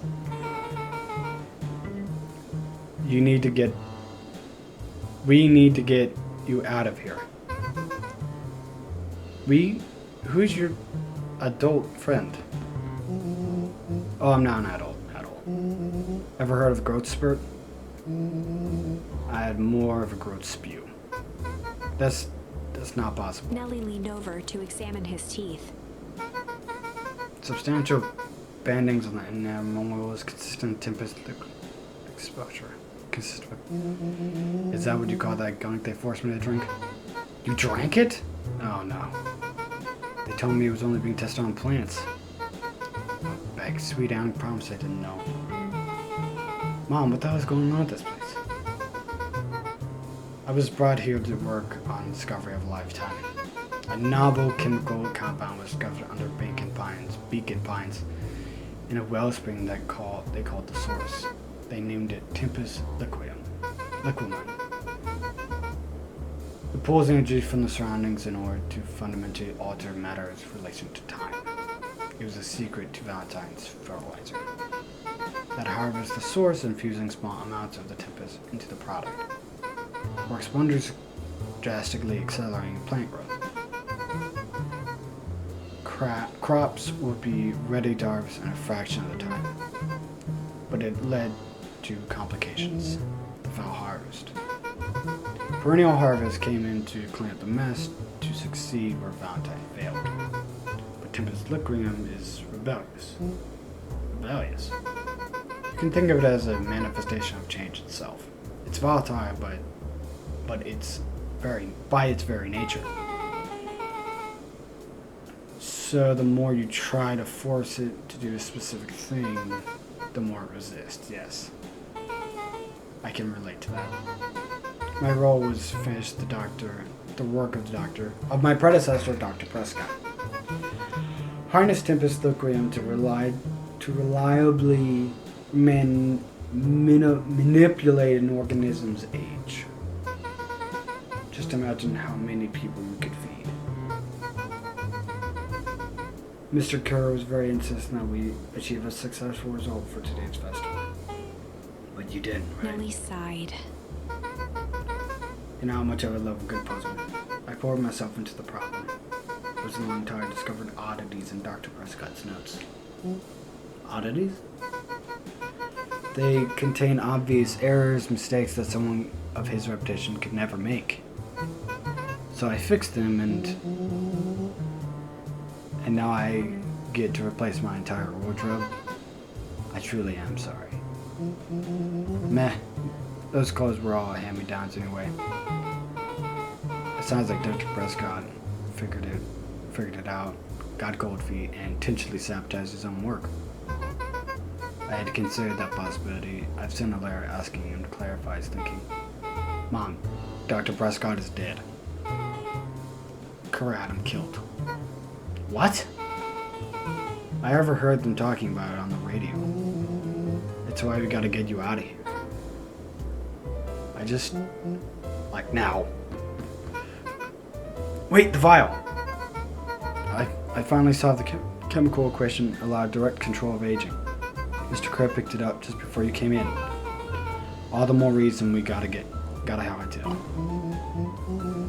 Luka, we got it, Dr. Modwell. Heading your way now. Roger that, be careful. Everything's on track. And what's your plan for escape? We'll get over everything when we get here. In the meantime, we can dig up some more info. Fuck! Luka tugged on each of the cabinets. Dang, this must be good stuff. They're all locked. Perhaps it's not as careless as you suspected. There's books. There are books on the chair for him to sit on. That's funny. It looks like Founder was hoping Kerr planned a festival. Why would such a secretive leader be obsessed with a party? My time will tell. Luka held his hand up to the ashtray. Still warm. He must have been in your... You're smoking? You're in the body of a child and you're smoking? Seriously? Mallet's 80 proof whiskey. Hard drink for a hard man. Wow, even his alcohol is very good. Solomon muttered inaudibly. I should just smother you right now. What's that? I said I shouldn't bother you right now. Don't be sick. There's no bother at all. Let's see what this bad boy has. Security systems, time card logs, payroll. You know, for being so evil, this guy is sure as boring. Solomon once again muttered under his breath. Just you wait. Huh? Oh, nothing.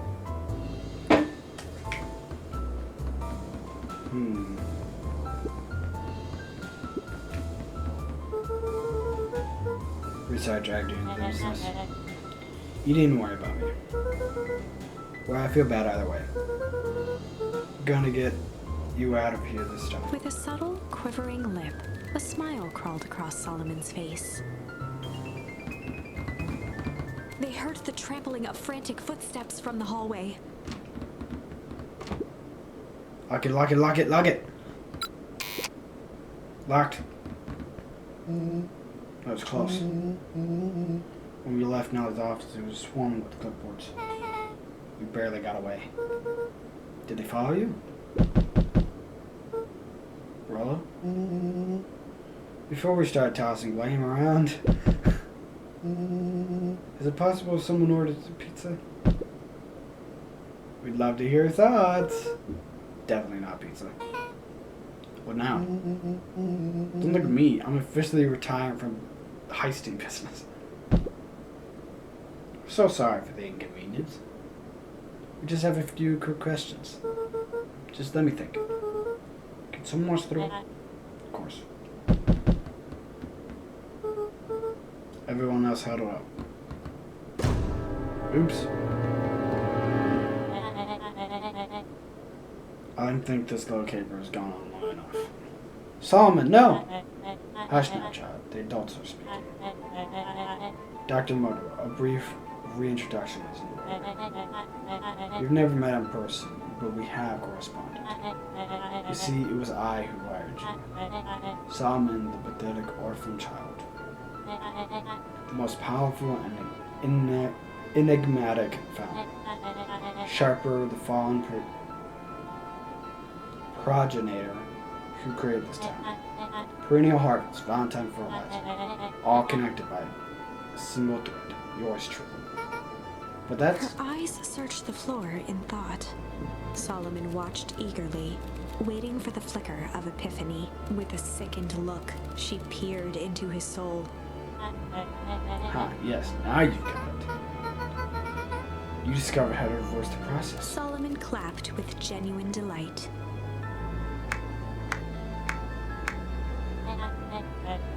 Very good, Dr. Moto. Very good. Though the discovery wasn't intentional. Solomon glanced down, examining his youthful form. And the effects went a little too far for my taste. That's why you need me to finish Dr. Prescott's work. Which you did admirably. Mr. Kerr, the vial, please. Kerr presented it with a theatrical twirl of the hand. May I present to you the eighth wonder of the world? Before he could finish, Rollo snatched the vial from Kerr's palm. Wow, this stuff is pretty valuable. Be careful, you fool. You have no idea what you have in your hand. Actually, we do. You should do a whole evil monologue thing about it. Rollo casually tossed the vial to Luka. Gosh, maybe I'll have a taste. Luka jiggled the vial mockingly. Seize him! Luka! Over here! With another inch and I smash it. She held it tightly behind her back. Solomon sighed, speaking in crisp, measured syllables. You have no plan. I'll smash it, I swear. Fine, risk killing us all. Or if you're lucky, nothing happens. Then what? I capture you and you grant such blessed leniency. He pursed his lips with feigned sincerity.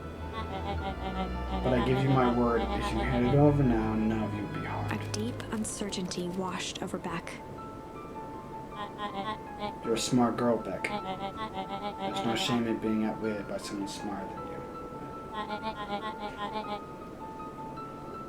We both know there's only one way this ends. She looked to Nellie shakily.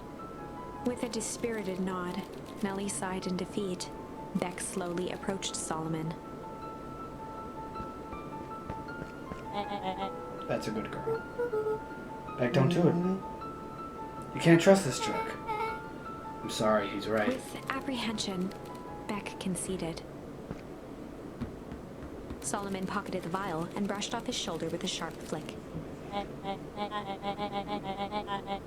Dr. Kerr, you have allowed yourself to be humiliated by a group of children. Report to my office tomorrow for a performance review. The blood drained from Kerr's face. Of course, sir. But first, you have a speech to make. Trot out there and give them the introduction I deserve. And don't forget to smile. Yes, sir. And think all this is thanks for the efforts of Mr. Van Horn.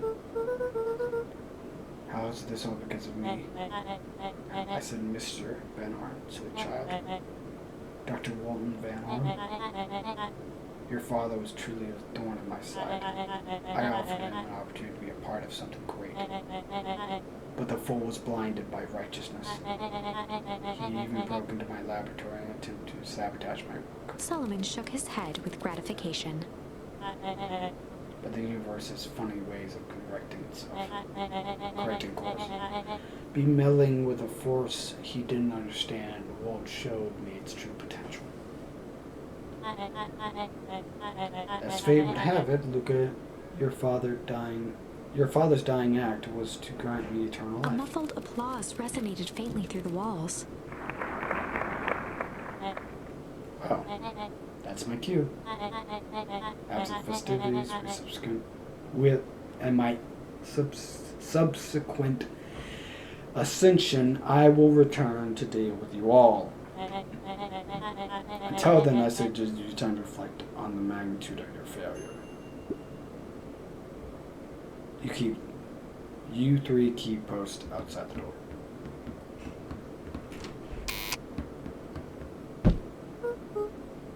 Oh, crap. Nellie was staring at the floor, deep in thought. Sorry, Luka. Give me a minute to calm my mind. Hey. I'm sorry, Luka.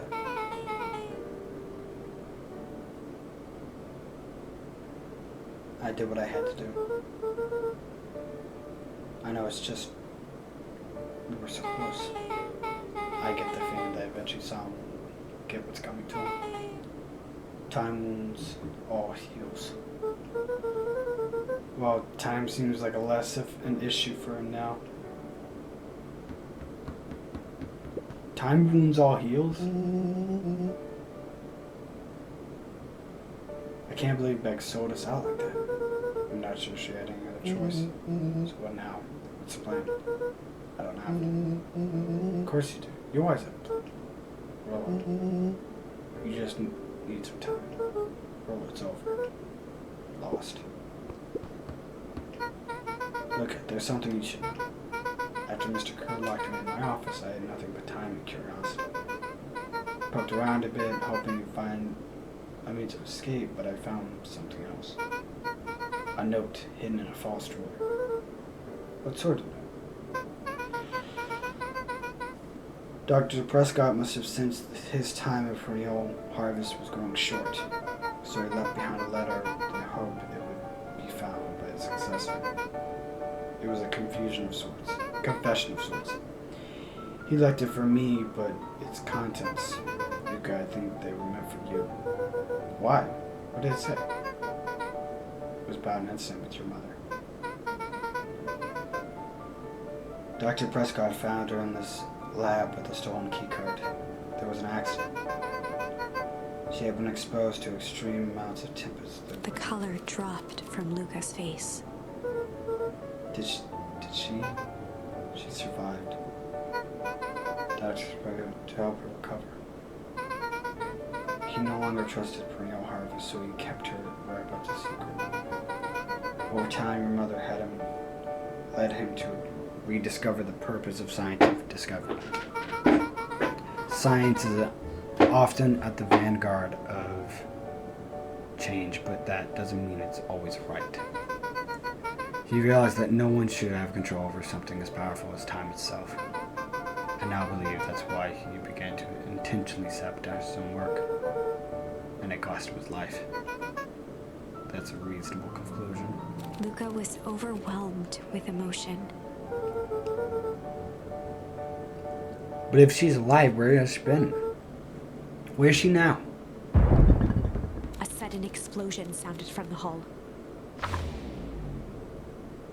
Chapter 8. Comeuppance. Ears still ringing, Gran picked herself up off the ground. Through the dust and smoke, she looked over to see Mrs. Fratelli helping Hiram Tolliver to his feet. She'd had to beg, borrow, and steal to acquire those explosives. How many nights had she spent visualizing how she'd use them to make things right? And now, her one shot at destroying the source, that damned hole that swallowed so much of her life, was gone. Traded for this jagged hole in a wall and a foolhardy shot at rescuing Rollo. With Fratelli and Tolliver at her side, she stepped through. It was a strange feeling. The last time she'd stalked this maze of hallways, it was in a different body. They quickly rounded a corner to find a group of clipboards guarding a door. Something worth guarding is probably something worth seeing. She leapt forward, brandishing her cane. If her last chance at vengeance for things lost was truly gone, she would just have to fight to keep what she still had.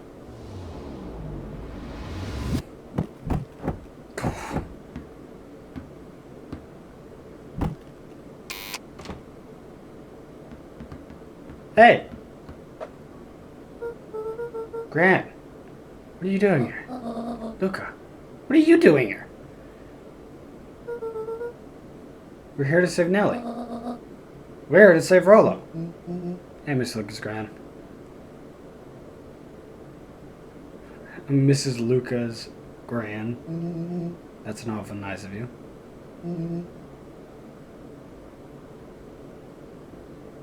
But I'm fine. Oh no, what did they...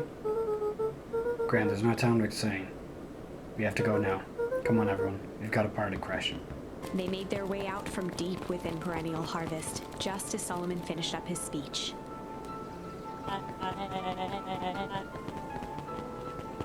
Maybe we can dispense those formalities from now. Solomon pulled a glass vial from his pocket. She's still reading. We gotta stop him. In one smooth motion, he downed its contents. A triumphant smile grew across Solomon's lips. No. Well, I guess that's it. We lost. I wouldn't be so sure about that. With a mischievous look, Beck elbowed Luka. Remember when I had the vial behind my back? Change. I might have tweaked his wonder potion with a little change. Like pocket change? You're unlucky penny. I popped into the vial when no one was looking. What's that gonna do? No idea. It's the video of science. How we observe. You can call me Sharper. His body and face began to contort and expand as he disappeared into a belching green mist.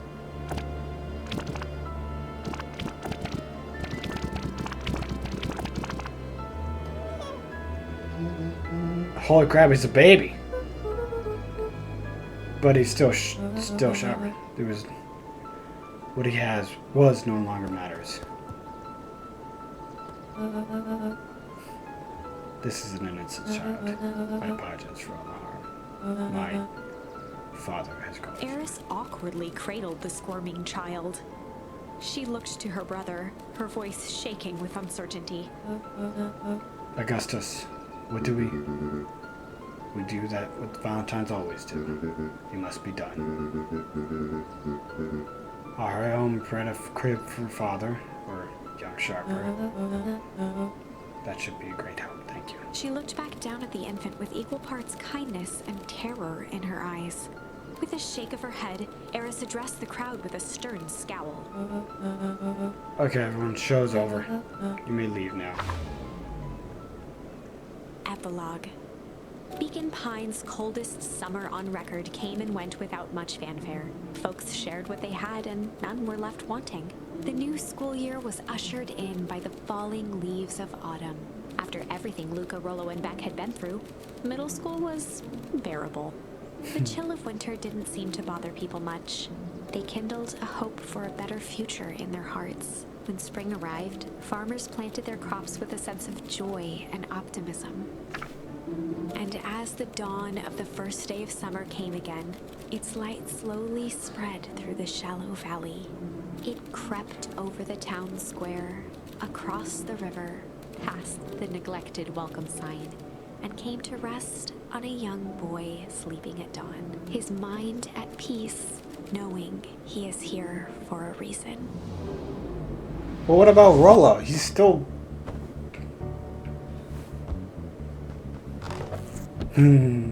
He's so cute.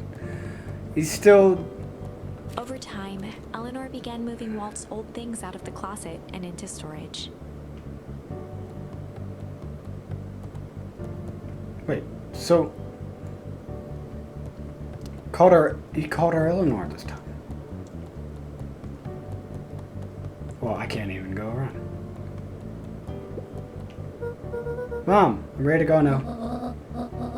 You go on with that. I'll meet you. I got a batch of jam, fish, and jar.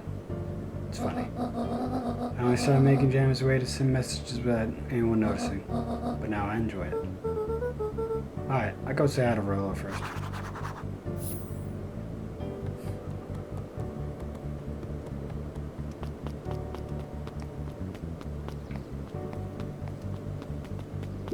Oh, hey.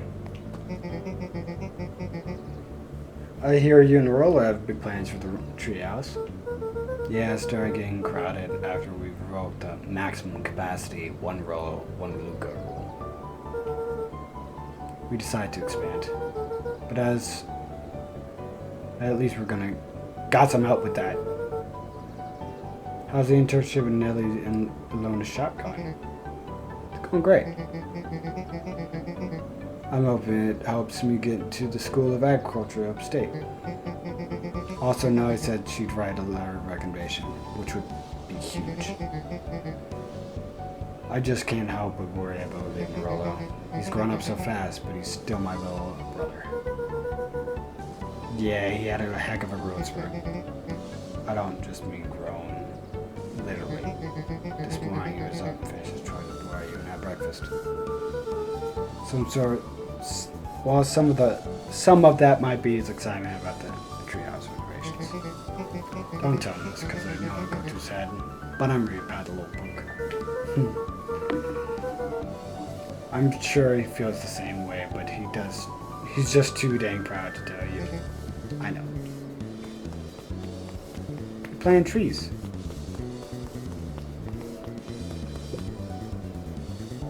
They're all planting trees. Everywhere. Slow and dirty harvest. I see you decided on a name. Yep, we had to clear out the old stuff before putting on the final touch. Slow and Dirty Harvest is now official. I like it. It was actually Nellie's idea. There's still a lot of work to do, and the name serves as a reminder.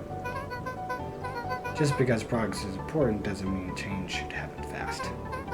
In fact, I've learned that the more you care about something, the more important it is to take things slow.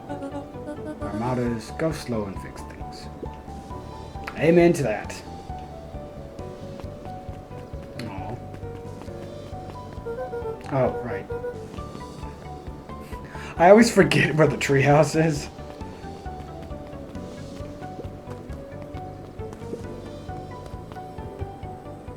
Whoa. A little higher. Yep. A little lower. Little higher. Little lower. I'm telling you, that angle isn't the issue. We need more power to the radio. Luka, there you are. Check in with Roll at the treehouse. Would you tell him it's not the angle? Hey, I'm not in charge of the tent redesign. Fine. Iggy, it's just don't do anything drastic until we get back. Who, me? Tish, you're in charge while I'm gone. Yep. They'll be fine, right? It'll be fine. If we really want mission control to turn into something bigger and better, we'll have to loosen our grip a bit. You're right. Lead the way. Alright, checking on back.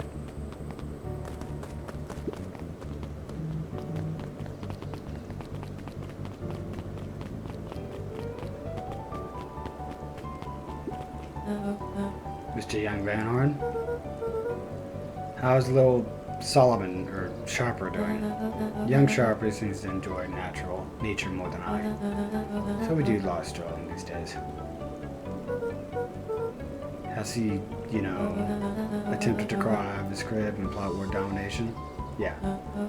Thankfully, no. I spoke at length with Dr. Mudra. She feels that Sharper's infant mind was not developed enough to retain his previous memories. For all intents and purposes, the child is unmolded clay. Let's hope he's a little nicer than the second time around. That's the objective, yes. But really, all I can do is try and hope. Two activities I am endeavoring to find less distasteful. Well, I think you're doing a great job. And the whole time is ready to help out however we can. I can't wait to teach him thoroughly baseball. Eris did her best to ignore the tears welling in her eyes. That would be acceptable. Oh. That's sweet. Is it this way? No. Wait. This little dude in the suit. It's not too much trouble.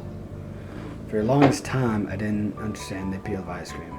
It serves no purpose, other than to be briefly enjoyed and that's gone. But it's pretty tasty while it lasts. I'm inclined to agree. It's a little dude in a suit.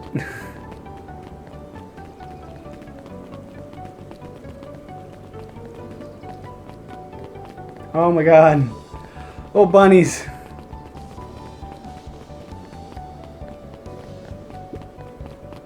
Wait, what? Hang on. Jeff's Wild Ride.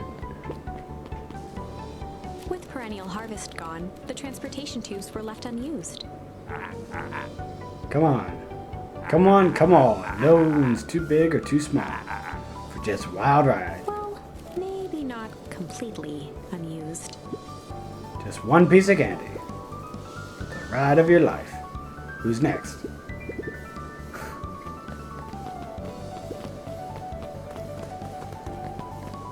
Hey, Beck.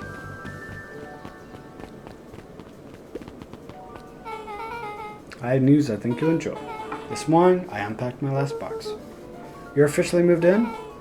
It's just a box. Let's not blow it out of proportion. It sounds an awful lot like putting down roots. I guess I decided that this place is not root worthy. Places were root worthy. You're gonna be stuck with me for the foreseeable future. I do have to warn you, most years aren't going to be as interesting as this one.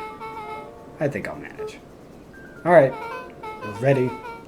Before we go, there's a bit of a surprise. Oh, cool. Alright. I thought it... Oh. Oh. My mom spread this tree especially for you. They didn't have to do that. It wasn't just them. But the whole town pitched in. We owe you. We all owe you. It should do okay in the cold of old beacon pines. And thrive as things warm up. That's perfect. When you're ready, take Jeff's Wild Ride to old beacon pines. Okay.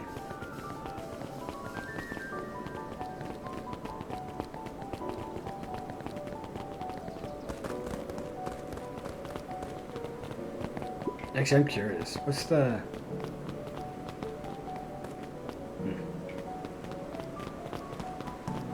It's over here. Oh. Was there always a stump there? Ah, well. I'm sure I'll see the other outcomes whenever I go back. Oh, hey, Jeff. Ah, you got it. Now that's a good looking tree. Being a special occasion and whatnot. This ride's on the house. You're gonna want to hang on tight to that little tree.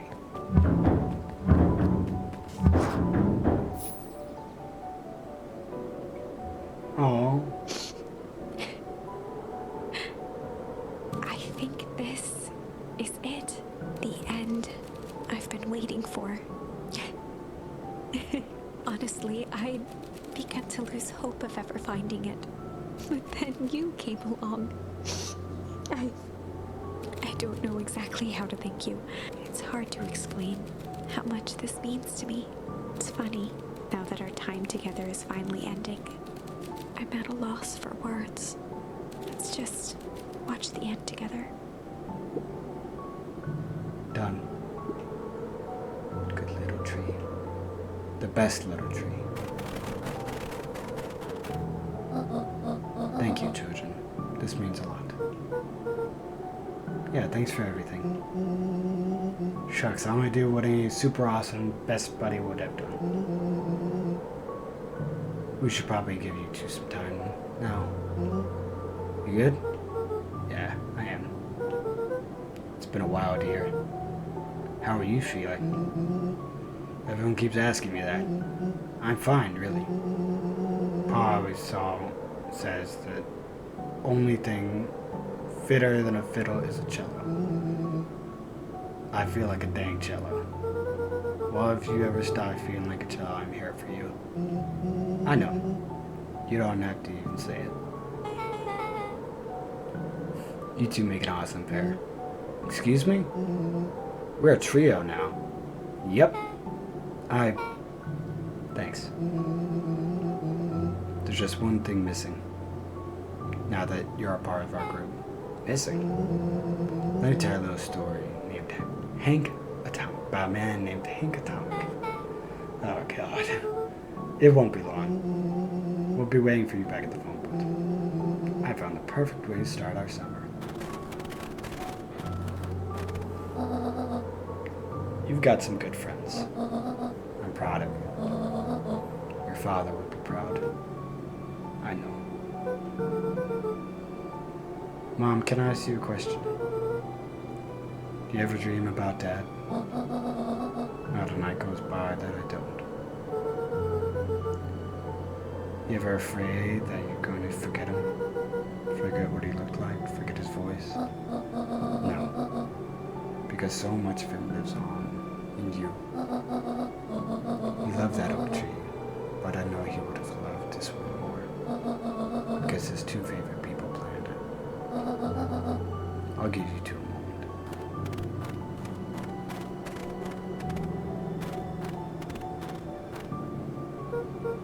Hey, Dad. Dr. Mova says that over the next few years, this place should warm up.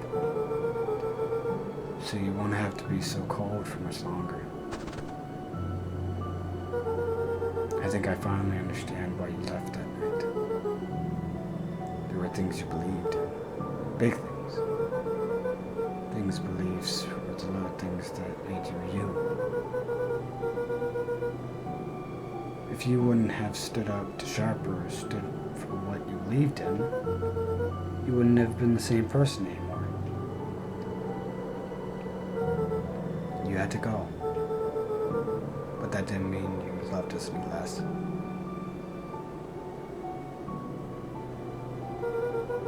I might not visit you as much as I used to. I know you understand.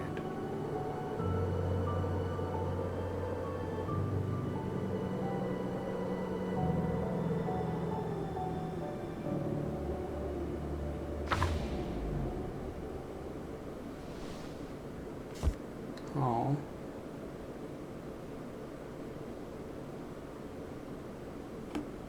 That was sweet.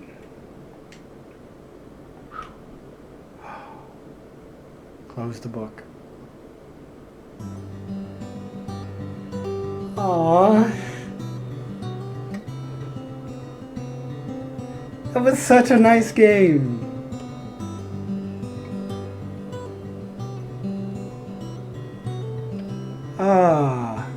Kristen Misa? Oh, that was great. I love that. That was... I thought it was gonna, I thought it was gonna be like this... I thought it was gonna be like a children's book, like a pop-up book.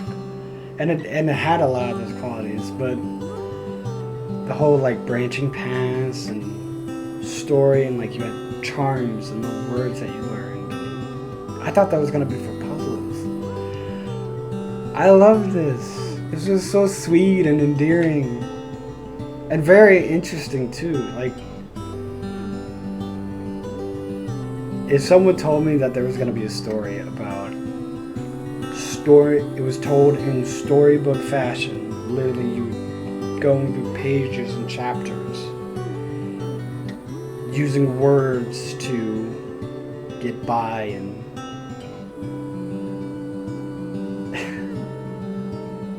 and then have it all be wrapped up in a mystery that they moved the town completely just so they can harvest and possibly have the secret to immortality. It's nice. I really liked it. God, look at all those people.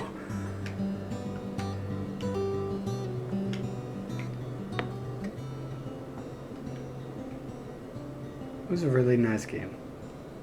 I'm glad I played it.